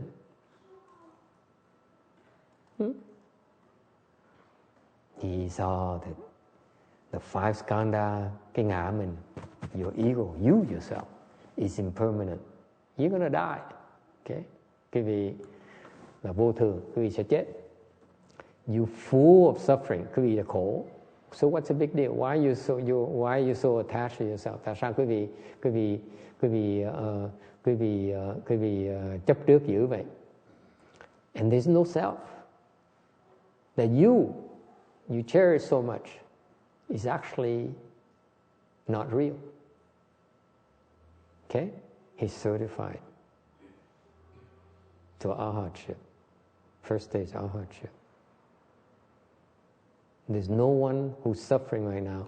When your legs are hurting, all you have to say to yourself, I'm not hurting. There's no self who's hurting. It's that simple. Ngồi chân nó đau, cái gì chỉ cần quán là không có ai mà đau hết. There's no one who's suffering at all. There's no one whose legs is suffering at all. That person is not real. The suffering is not real. Cái khổ là nó giả. Cái chân nó đau là cái giả. Cái người mà nghĩ mình đau là cái giả. Then you certify to stream entry. Quý vị chứng vào nhập lưu. Yes? Questions or comments? Easy. Nó dễ như vậy đó.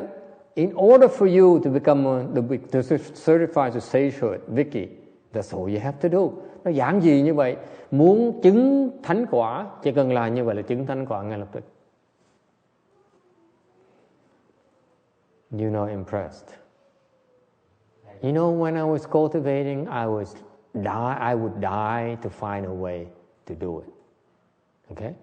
Hồi đó mà thầy bắt đầu tu đó, thầy là kiếm đủ vàng phương cách để tìm một con đường để mà đi, để mình tiến bộ, mình chứng quả.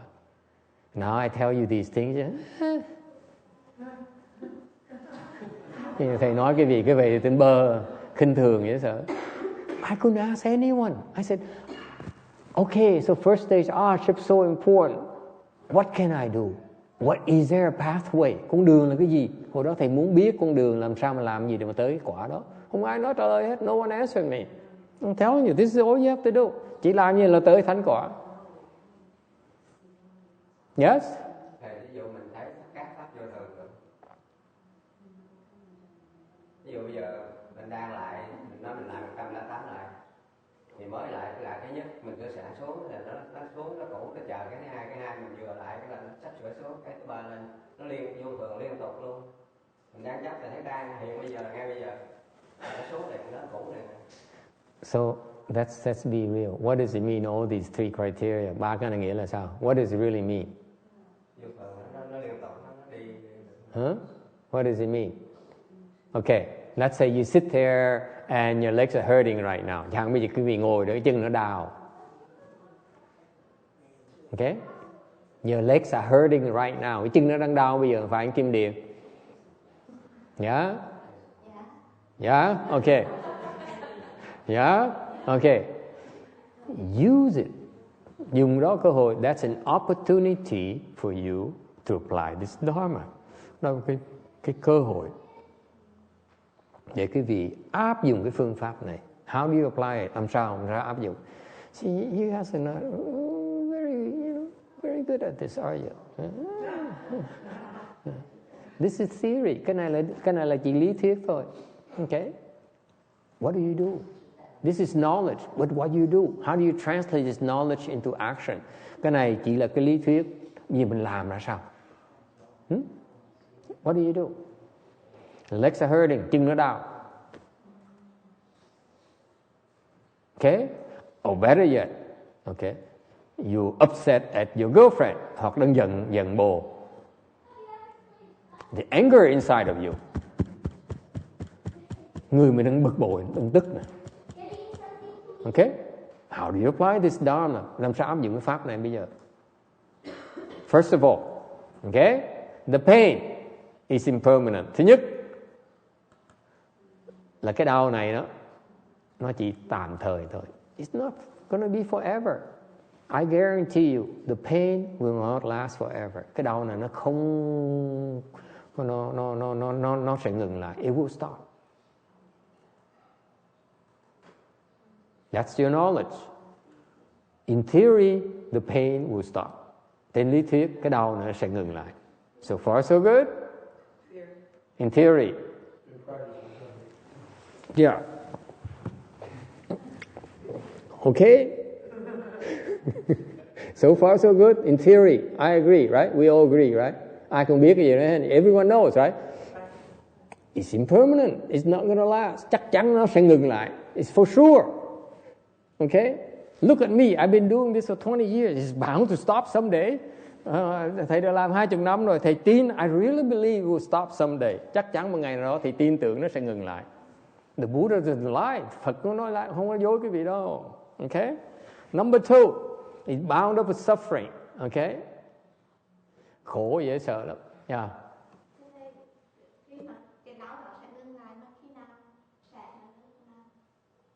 Cái này mình đừng nói lý thuyết cho con. Từ từ thầy giảng nghĩa cho con sau. She's causing problems again as usual. She asks, so the pain is not going to last forever. She only wants to know when it's going to stop. I said, we're talking theory, honey. We're not talking about real life yet. Cái này mình chỉ nói lý thuyết thôi con ơi, chưa nói cái thực tế rồi. Okay? Cái đau này nó khổ. Okay? This is suffering. Okay? This existence, so much suffering. Nó khổ dễ sợ lắm. Okay? Void of self. No one is suffering. Không có ngã, có nghĩa là không có ai đang đau. No one suffering at all. So far, so good? That's theory. Cái đó là lý thuyết phải không con? Chắc chắn nó sẽ ngừng. Let me repeat for you, Mireya. It will stop that pain. Number 2, it's so much suffering. Yes, we agree. Number 3, it's no one who's suffering. You are empty. There's no one who's really suffering at all. Không có ai mà đang đau hết. Sự thật là that's the theory. This is wisdom. If you really have wisdom, that's what you understand. Nếu quý vị thực sự có trí huệ, quý vị sẽ thấy được như vậy. So far, so good? This is the secret of wise people. Những cái người mà có trí huệ, ta thấy được như vậy. So what do they do? Họ làm gì? Once they see it, what happens? What happens? Hả? Kim? Cái người trí huệ mà thấy được như vậy, họ làm cái gì con? What? He doesn't know. What do you do? Chinese people. Huh? Chinese people. Cambodian people. I make fun of the Chinese. If we learn from the Chinese, we're going to excel on the Chinese. So that's why I call them Chinese now. Thầy chọc người Hoa, tại mình học Pháp người Hoa thì mình phải biến thành Pháp người Mỹ để mình hơn người Hoa, chứ không lẽ mình bằng người Hoa mình mắc cỡ chứ. The Chinese, the American has to improve on the Chinese. We're not second to anyone, okay? This is American Mahayana now. Yes. 理论上我们都是懂得，但是呢，要实行起来呢，它就比较难。那如果有时间的时候，就慢慢的去实行，久的时候，它就会慢慢的减少，以后就会不痛。Not bad for Chinese. Cũng được. Okay, so what do they do? Another example, cái ví dụ khác. You sit there, someone walks by, say, idiot. Mà nó ngồi đó, người đi ngang, ta chửi người ta, đồ ngu. Okay? Idiot. Okay? Nó giận lên. Inside, so, how dare you? Okay? Người ta chửi mình giận ngay lập tức. Right? See interest? Okay. The anger inside of you. Cái giận đó. Okay? I'm talking to you. Okay? Please pay attention. This anger here is impermanent. Cái giận này nó vô thường. See, Vicky now likes it. It's bound up with suffering. Nó là khổ. If it is suffering, why do you stay angry? Nếu quý vị biết nó là khổ, tại sao quý vị giận làm cái gì? Why do you grab on to the suffering? Why do you grab on to this anger, hả Anna? Why? Quý vị biết nó là khổ, tại sao quý vị ôm nó làm cái gì? It's devoid of self. Nó không có cái ngã. It's no one who's insulted right now. It's no one who's angry right now. Cái người mà đang giận nó, thực sự nó không có. It's an illusion. So what do you do?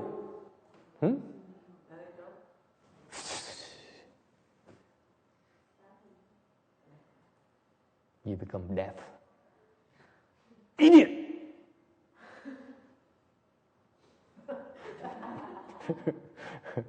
Nó mình bỗng nhiên mình ù tai, mình không nghe nữa. Nghe bên này ra bên kia. You hear from this end, it goes out the other. That is the stream enter. Cái đó là vô nhập lưu.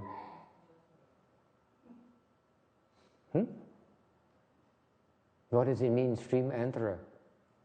Nhập lưu nghĩa là sao? Nhập lưu nghĩa là sao? This is very important. This is not explained in the Chinese. Cái người Hoa không giảng cái này.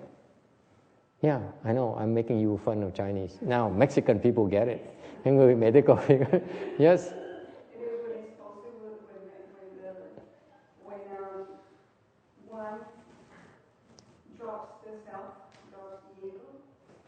On the right track. Gần đúng. According to the Chinese and the Vietnamese who translated from Chinese, it says, you enter the stream of the sages. Ông này nghiên cứu dễ sợ lắm. He's very well read.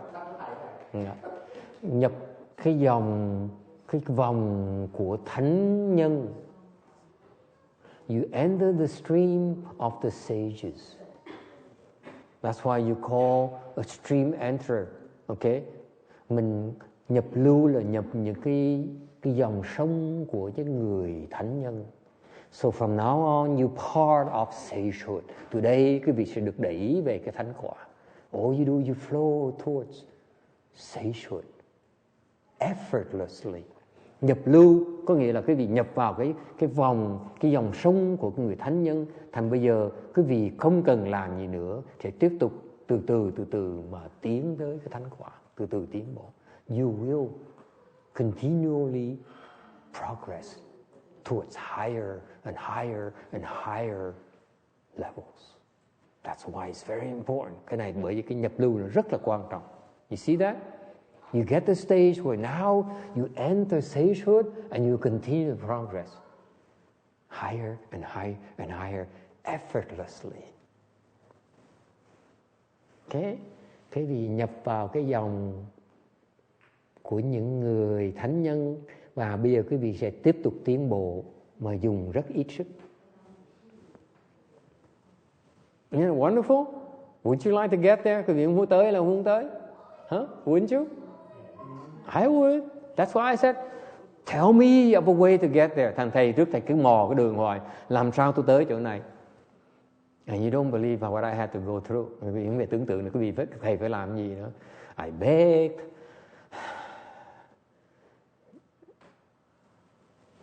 In the most undignified way. I cried. I threatened to quit. You know, all kinds of things just to find a way. And now you're unimpressed. Okay, so that's the first meaning. The first meaning is stream enter. Cái này quý vị xem, cái này là cái nhập lưu. What's the second meaning? What it really means is not just that. Cái nhập lưu này không phải chỉ nghĩa là cái nhập vào cái thánh lưu không đâu, còn có một ý nghĩa khác nữa. It's one more important meaning. Yes, anyone? Those who know already, because I told them, should shut up. Có ai biết không? Tại sao gọi là nhập lưu? Why is it called stream enterer?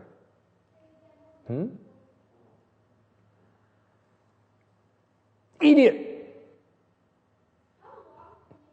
Goes in this ear, goes out the other. Bị người ta mắng vào chỗ này, tai này đi ra tai kia ngay lập tức. Nothing in between, không còn gì hết. No trace. Tai này ra tai kia. What does it mean? Tai này qua tai kia. Text, what does it mean?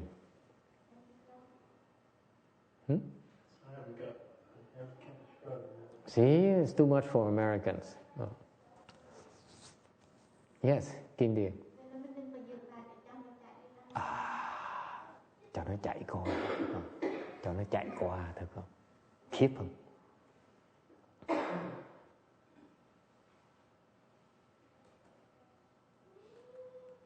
Let it flow past you. You're the bridge. Let the water flow under you. You're still there. Nập lưu có nghĩa là mình như là cái cầu vậy. Nước nó chạy qua cái cầu thôi. When you stream into it, I mean, you've got to be in the stream. Yes. But you're not part of the stream. Like you're in the stream of life. You're in it. It's all flowing around you. Yes, that's right. That's right. It flows through you. It flows through you.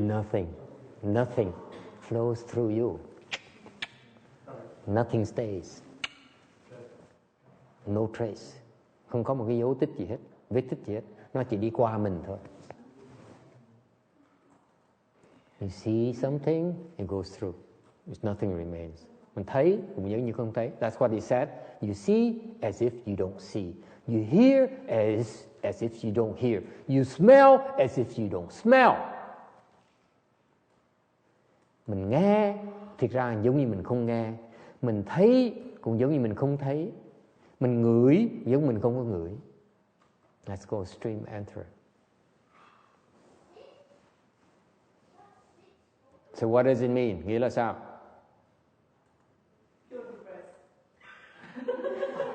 You're depressed? Cô nói về ông thầy chán đời. Excellent.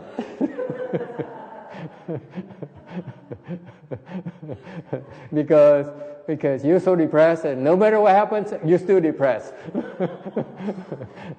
có nghĩa là cái này cũng có lý. Tại khi mình chán đời, bất cứ ta làm gì mình cũng chán đời như thường, mình chịu.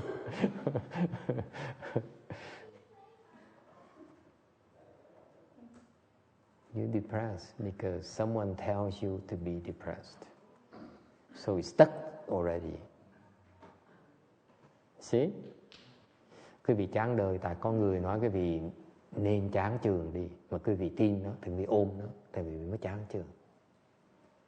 The reason you're depressed is because that thought that says you should feel bad, you say I agree, I feel bad, and it stays here with you.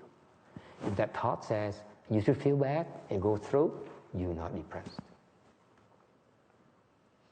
Thầy nhớ kỳ đáng cái vị nghe. Khi mà cái tư tưởng nó khởi lên đó, this is why people get depressed. He says, I feel bad about this. Oh yeah. Do you agree, Tex? You know how it feels like? Huh? Yeah. When you're depressed, you remember those moments? It feels so bad, eh? Mm-hmm. Right? You feel so bad. And you say, I agree. I want to feel bad. Whereas you say, it feels bad? Okay. It feels bad? Okay. How can you be depressed? Cái tư tưởng mới khởi đây nó là tôi đang đau đớn khổ sở. Thì cái người mà bị chán đời sẽ nói là đúng rồi, khổ quá. Rõ ràng là khổ mà. Ông mới mắng mình một trận, mình thương ông như vậy, ông cứ mắng nhiếc mình hoài. Khổ ơi là khổ. Thì cái đó mình mới chán đời. Còn nếu mà mình phải khổ, mình đi ra nghe xong mình làm lơ, thì mà sao mình chán đời được? You thought about that?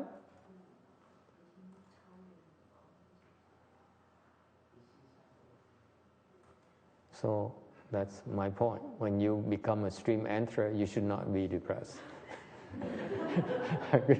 Mà nhập lưu quý vị không nên bị chán đời. You should not be depressed. Yes. Well, in these lives, there's a thing with songs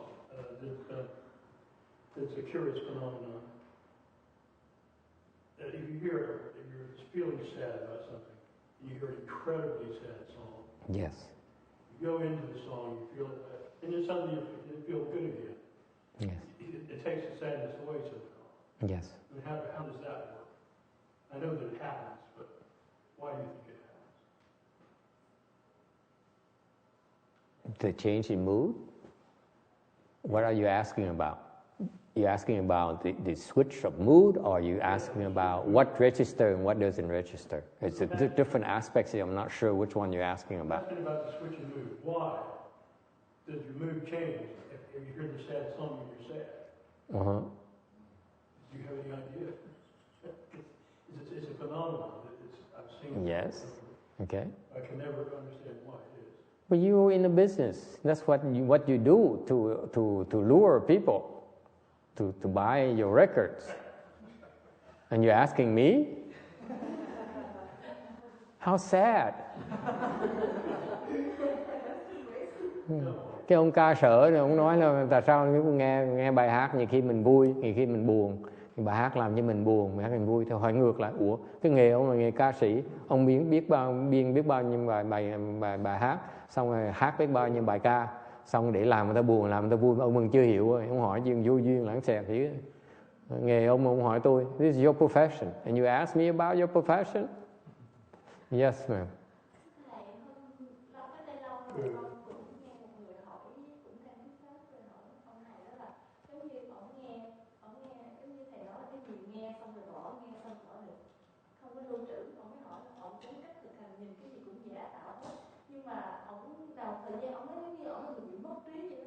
Cái gì mà cứ đọc lại cái họ quên.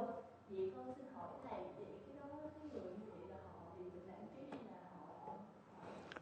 This woman here has been going parallel tracks.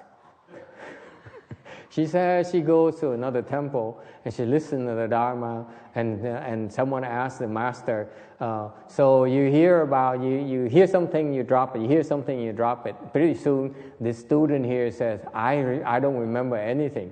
So is it stream entry, or is it just this person losing his memory? I said, you traitor, I'm not going to answer you. Người mà phản phúc như thầy không trả lời.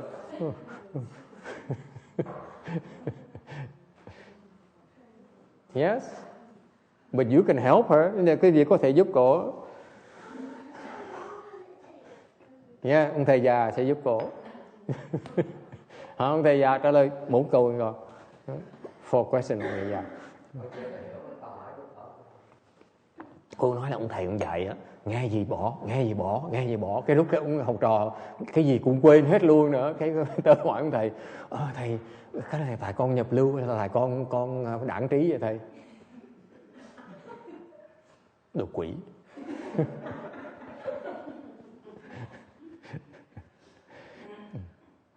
Can you imagine? You go and learn from another master besides me, and then come me and ask him a question you should have asked the other master in the first place.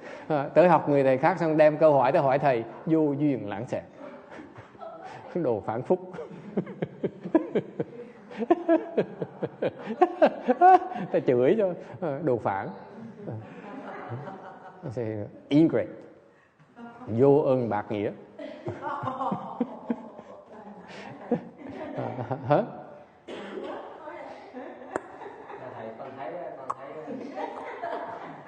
Thầy con thấy cái ông đó là có lẽ là ông áp dụng sai thì sao đó, chứ còn con có một lần cái kinh nghiệm mấy con khoe cách đây khoảng 4-5 năm á, trong chùa An Lạc ở Hương Lê có cái bà nó làm con một chút xíu là con tắt tay bả rồi, nhưng mà con nhớ cái sách Thức Thị Không này nè, con áp dụng được một cái thì nó tan tức thì liền, cho nên mình rất là cảm ơn Phật pháp, chứ không phải mình quên những ông kia đâu.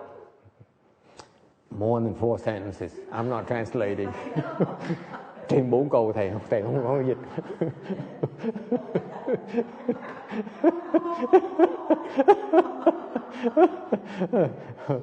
So what do you do? Cái nghĩa của nhập lưu là gì? What does it mean, stream enter?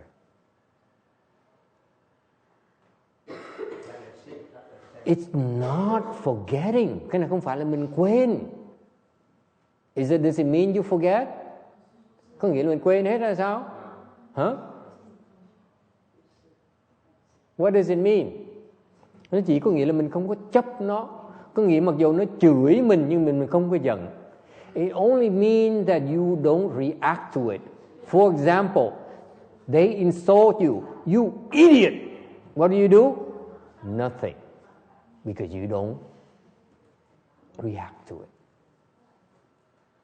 That's all you do. Chỉ làm như vậy thôi. Không phản ứng. Đâu có nghĩa là mình điếc đâu. Doesn't mean you deaf. You still hear it, but you don't do anything about it. That's why it drops it. Thấy là xả.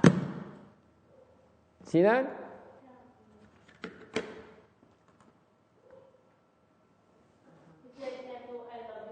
Huh? Yes, I love you. I want you. Wait, I'm not done yet. I need you.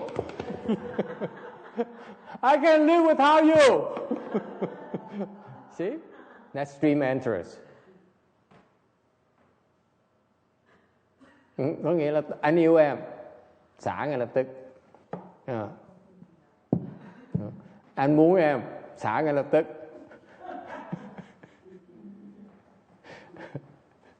Anh không thể sống nếu như không có em, xả ngay lập tức. That's all. That's all it means. You don't let these 5 external objects affect you. The sound, the form, the smell, the taste, the touch, they cannot affect you. Rất quan trọng. Cái âm thanh, cái mùi vị, okay, cái hương vị, cái hình bóng, cái sự cọ sát, nó không có thể làm cái vị dao động được. Of course you know. Of course you know it's an insult. But you don't hang on to it. Tâm mình biết nó đang chửi mình, nhưng là mình làm lơ. You know they're insulting you. You know she's pretty. Rõ ràng thấy người ta đẹp. But you don't do anything. See? You know he's a handsome guy. But drop it. Drop it. You don't see a handsome guy. Ooh. Ooh. Ooh, ooh, ooh. I want him. Then you know a stream enterer. Thấy người ta đẹp mà mình nhảy tưng lên và tưng là nó gọi là nhập lưu được. That's a yes sir. So the stream enter internally. There's no reaction. You know, you're aware, but you don't react to it. Mình biết nhưng mình không có phản ứng gì. That's why you know this is a mouse, you drop it. As soon as you know, you drop. As soon as you know it's an insult, you drop. As soon as you know you get angry, stop. Don't get angry anymore. Drop it. Biết mình đang giận, xả giận ngay lập tức.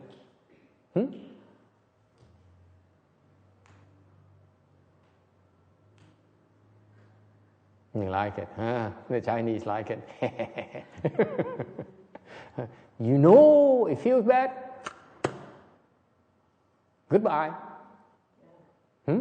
Mireya, you should feel bad. Okay. The thought arises, I feel bad, you should feel bad. This is bad. Okay. Done. Don't hang on to it. You should know. Mình vẫn có cái cảnh giác, mình có ý thức được như mình không có chụp nó. You know, you're aware of it, but you don't hang on to it. That's all you do. That's why it's called stream enterer. Mới gọi là nhập lưu. It flows through you.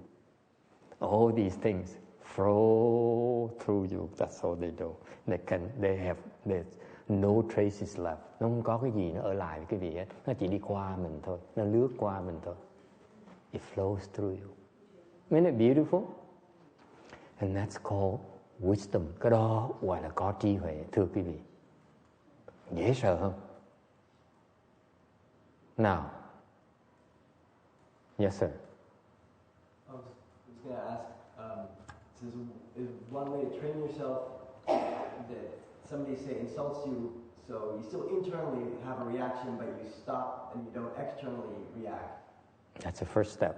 And then eventually you don't react anymore. Yes, right. It takes phases. Yes. So is that, like, how do you know you're actually doing it, or you're just pretending not reacting? What? How do you know you're,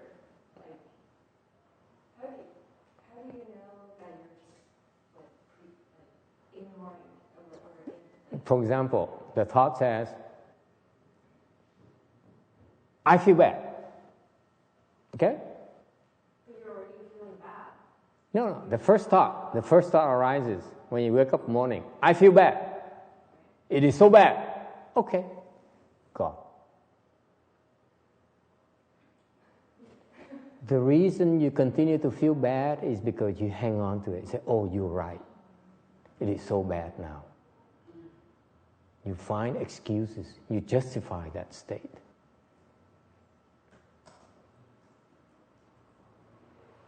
Yes.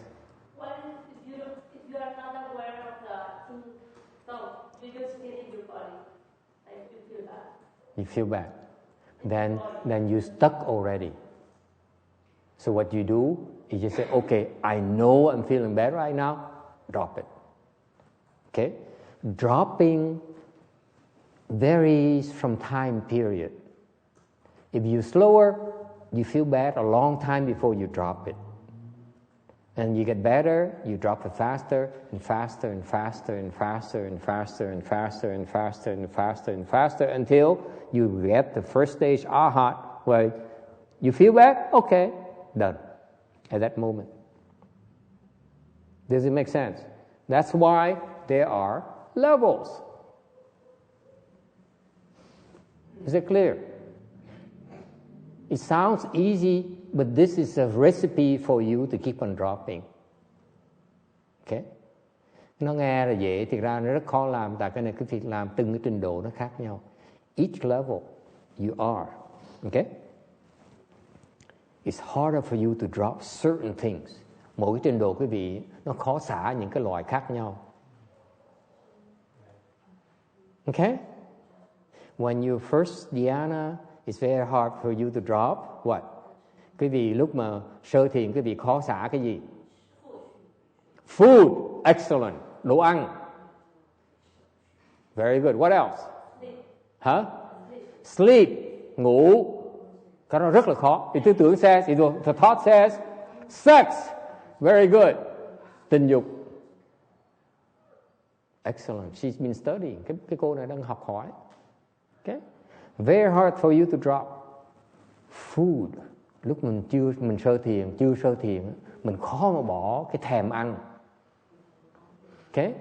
Thèm ngủ và thèm tình dục. When before first stage, first dhyana, very hard to drop the desire for food, for sleep, and for sex.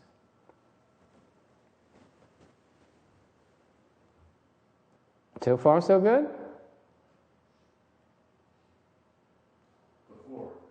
Before. Once you get there, it's much easier for you to drop it. Why? Because you know the state of when you're free from that. That's why I say, this is not as good as what I can be. Does it make sense? Before that, you don't know what it's like not to be free from those three desires. Now, at times, you're free from those three desires. Am I correct? You are free from those three desires at times. Am I correct? You can give them food. Sex? Maybe. Sleep? Yeah. Okay? Because before you didn't know, you have no control. At first dhyana, you have some control now. Second dhyana, different. Third dhyana, different. Fourth dhyana, different. Fifth, samadhi, different. Sixth, different. When you get to, that's how the good no advisors knows where you are. Tại cái người thiền trí thức á, mỗi cái trình độ quý vị á, nó xả cái loại xả nó khác nhau, cần tập cái loại xả khác nhau. At each different level, first dhyana, second dhyana, third dhyana, you have to learn to drop different kinds of things, and the good no advisor knows that. Mỗi trình độ quý vị phải tập xả cái loại khác nhau. Quý vị thiền trí thức, người thiền trí thức mà giỏi sẽ thấy được cái đó.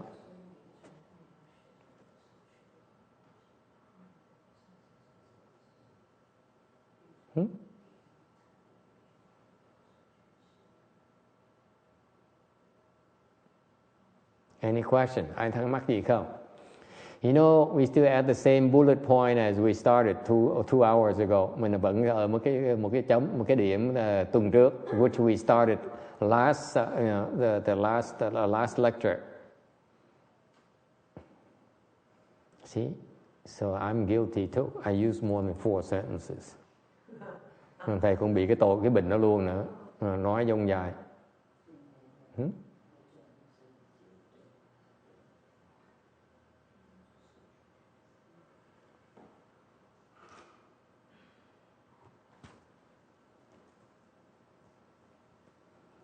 So all these thoughts arise in your head. You have no clue what kind you have to deal with. Cái óc quý vị nó đủ cái tư tưởng hết, quý vị đâu biết nhận được cái nào là cái nào đâu.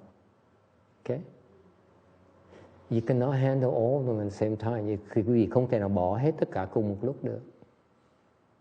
You have to choose which one to work on. Quý vị phải chọn những cái loại mà phải giải quyết từng cái trình độ khác nhau.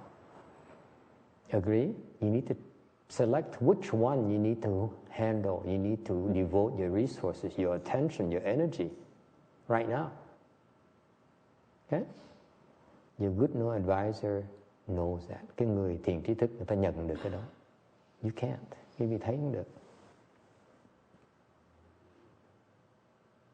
It's for you. It's 9,000 thoughts. They're all equally important, all equally powerful. Okay? Cái óc quý vị nó có 9.000 cái tư tưởng khác nhau, nó đều là đối với quý vị, nó đều là quan trọng, nó đều là mạnh hết. Quý vị không thể nào nhận nó được. Even Kim being someone as smart as Kim being, she can't tell.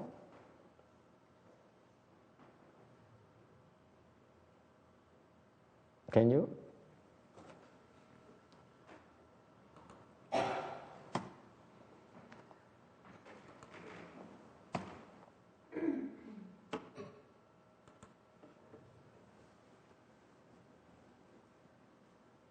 Questions? Ai thắc mắc gì không?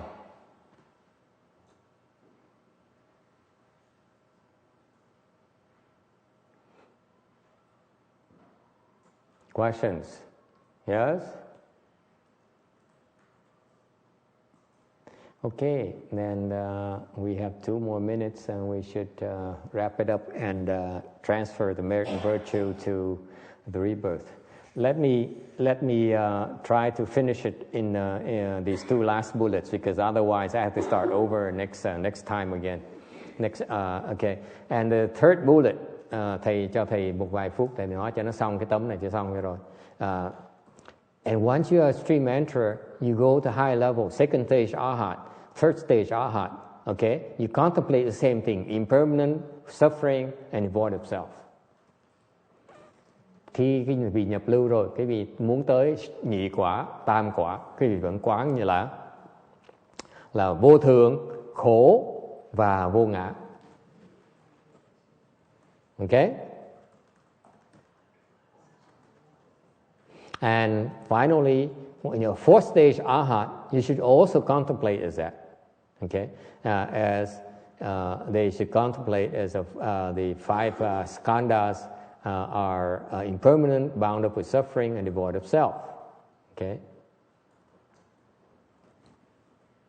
So you see, you have a very powerful approach to attain sagehood. Quý vị thấy này, con đường đi tới thánh quả như vậy nữa.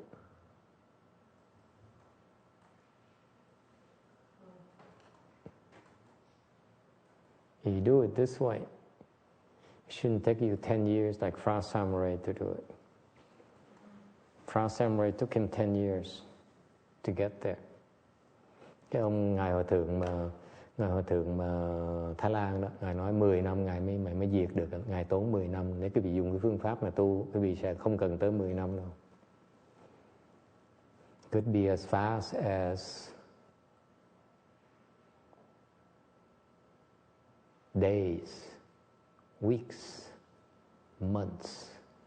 Có thể lẹ nhưng mà ngày, vài tuần, vài tháng là xong.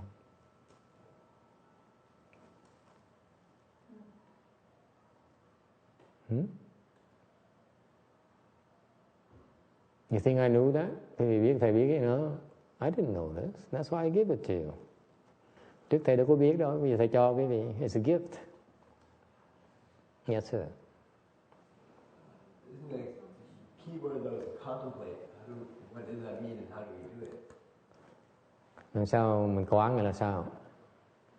You drop it. You keep on dropping it. Cứ xả nó thôi. As soon as you realize you're attached to it, drop it.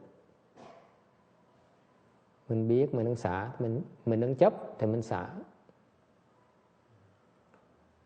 Yes sir. Thầy, nếu mà một cái chuyện nó tới mình mất ý mình thì mình thầy nó xả thì ok rồi, nhưng mà nó chống là mình không cho mình xả thì mình phải quán ba cái đó, mình phải trị. So what if you can't drop it? What if you can't drop? Mình xả được làm sao bây giờ? Mình quán ba cái đó thì mình nói vô thường khổ vô ngã. Mình phải nói với nó là vô thường khổ vô ngã. Để mình thắng nó mình drop nó được. Đấy. Mình chỉ drop được sau khi mình thấy nó thực sự như vậy mình mới drop được. Mà mình chưa thấy nó như vậy. Nếu mình chưa drop được có nghĩa là mình vẫn thấy nó là có thể chưa phải vô thường, vẫn thấy nó là hay ho, vẫn thấy nó là có một cái người như thường, có một cái ngã như thường, là mình chưa khả nó được, chứng nó thôi. The reverse is true. What if you can't drop it? What does it mean? It only means that you don't see it as impermanent yet.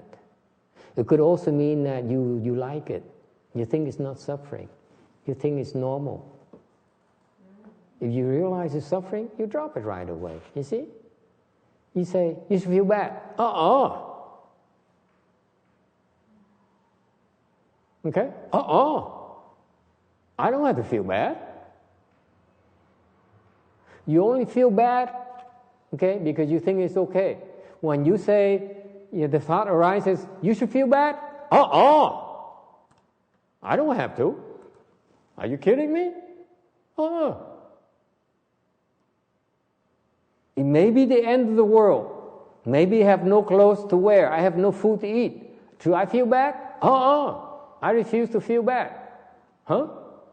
Mình không có áo lạnh, không có áo mà mặc. Đói không có đồ ăn mà ăn. Khát không có nước mà uống. Ok? Mình phải khổ hả? Đâu có. We don't have to. We don't have to suffer.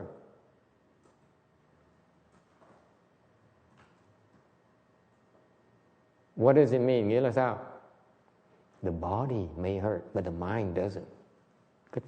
Cái thân mình có thể khổ, nhưng cái tâm mình không có khổ. That's all it means. Hiểu không? Is that clear? Of course it hurts. Of course it's cold. Sao quý vị nói mình không đói được?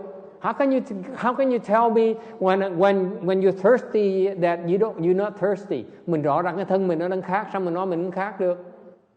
Of course, the body is thirsty, but the mind is not. Nhưng cái tâm mình nó không có khổ. Is it clear?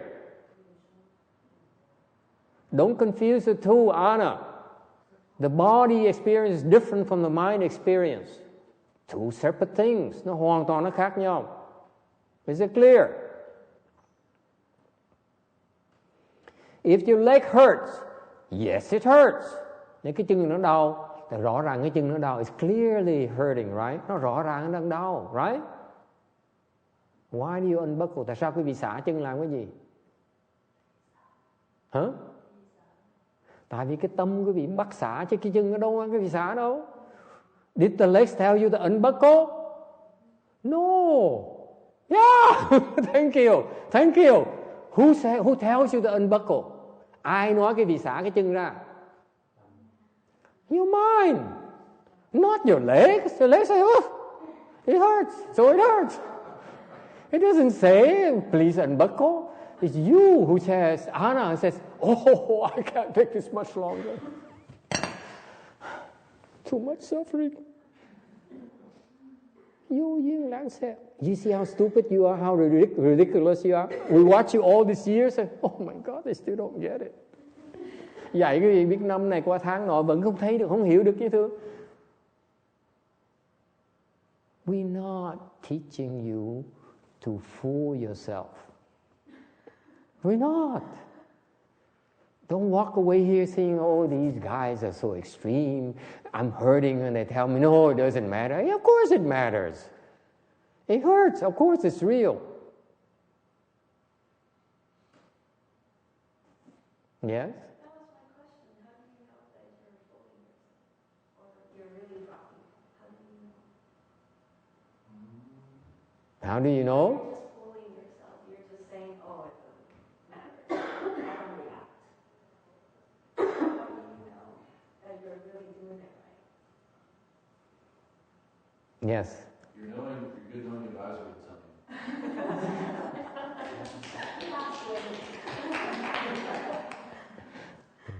you. You cannot tell. Quite often, you cannot tell. And you need someone else. It's just like you on a mountain. How can you tell? How can you look? How can you see the mountain? You're there already. You cannot see. You feel bad already. That to you is normal. You cannot tell. For us, look at you. Why are you like that? The good no advisor is not necessarily your teacher, but everyone around you is also your good no advisor. They run away from you because they look at your face and they turn this direction. Okay, that's how you can tell. Or your teacher look at you. Same thing. Okay. When you're applying those three methods, Yes. you know you're applying them, or you just... There's no traces. Ultimately, is no traces. Okay? If you really drop it, okay, there's no more this image in you. Okay? You're not attached to it. You can let go. But you cannot not let go of the bad feeling when you're depressed. You cannot let go.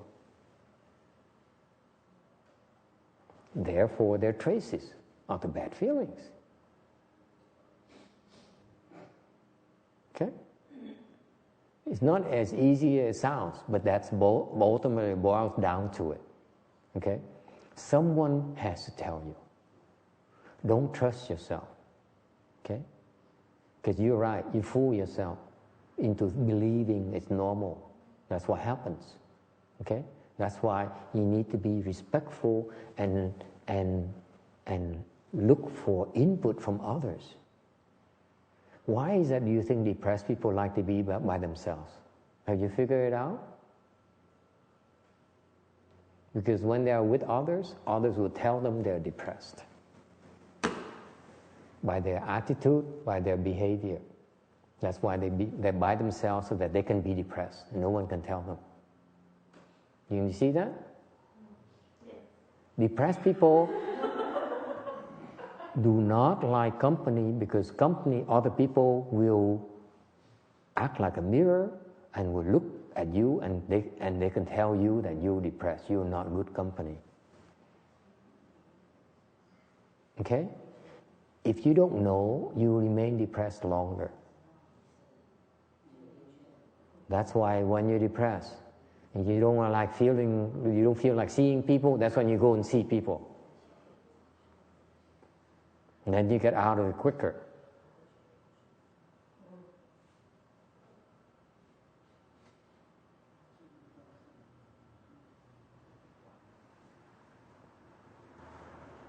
Okay?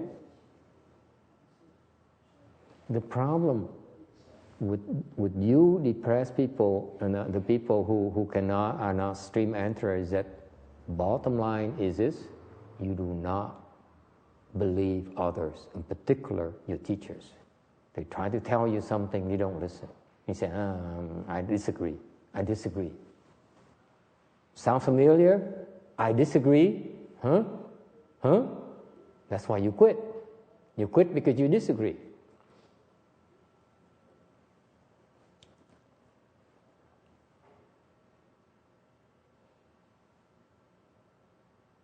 Cái lý do quý vị nhập lưu được là tại quý vị thiếu cái lòng tin. Ta nói mà không tin. Không tin thành là bỏ cuộc. And if you're full of doubt, you're so sure of yourself, you will not be able to be a stream enterer. That's the secret. Quý vị biết không? Cái bí mật của cái nhập lưu là quý vị thiếu cái lòng tin. You lack faith. We try to tell you it's not going to last. It's no big deal. Don't think it's good for you. Okay? It's no one who's suffering. No one who's enjoying himself. You don't believe us. That's why you cannot become a stream enterer. Chúng tôi dạy cái vị chừng đó thôi á. Vô thường này, không có ngã này, thọ là khổ này, mà quý vị không tin. You don't believe us. That's why we look at you. You are upside down. Quý vị là điên đảo. Khổ nói là sướng, sướng nói là khổ. You take suffering for pleasure for suffering. You don't even get it.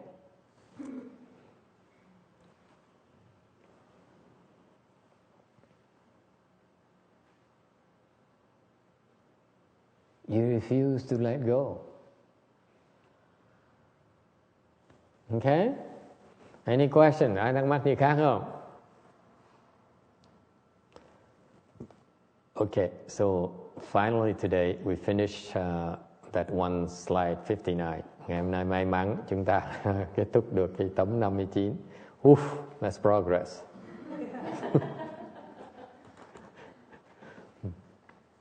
Okay, thank you. Let's stand up and transfer for the rebirth for Xian Ren's mother. Chúng ta đứng dậy hồi hướng công đức cho mẹ cô Hiền Nhẫn.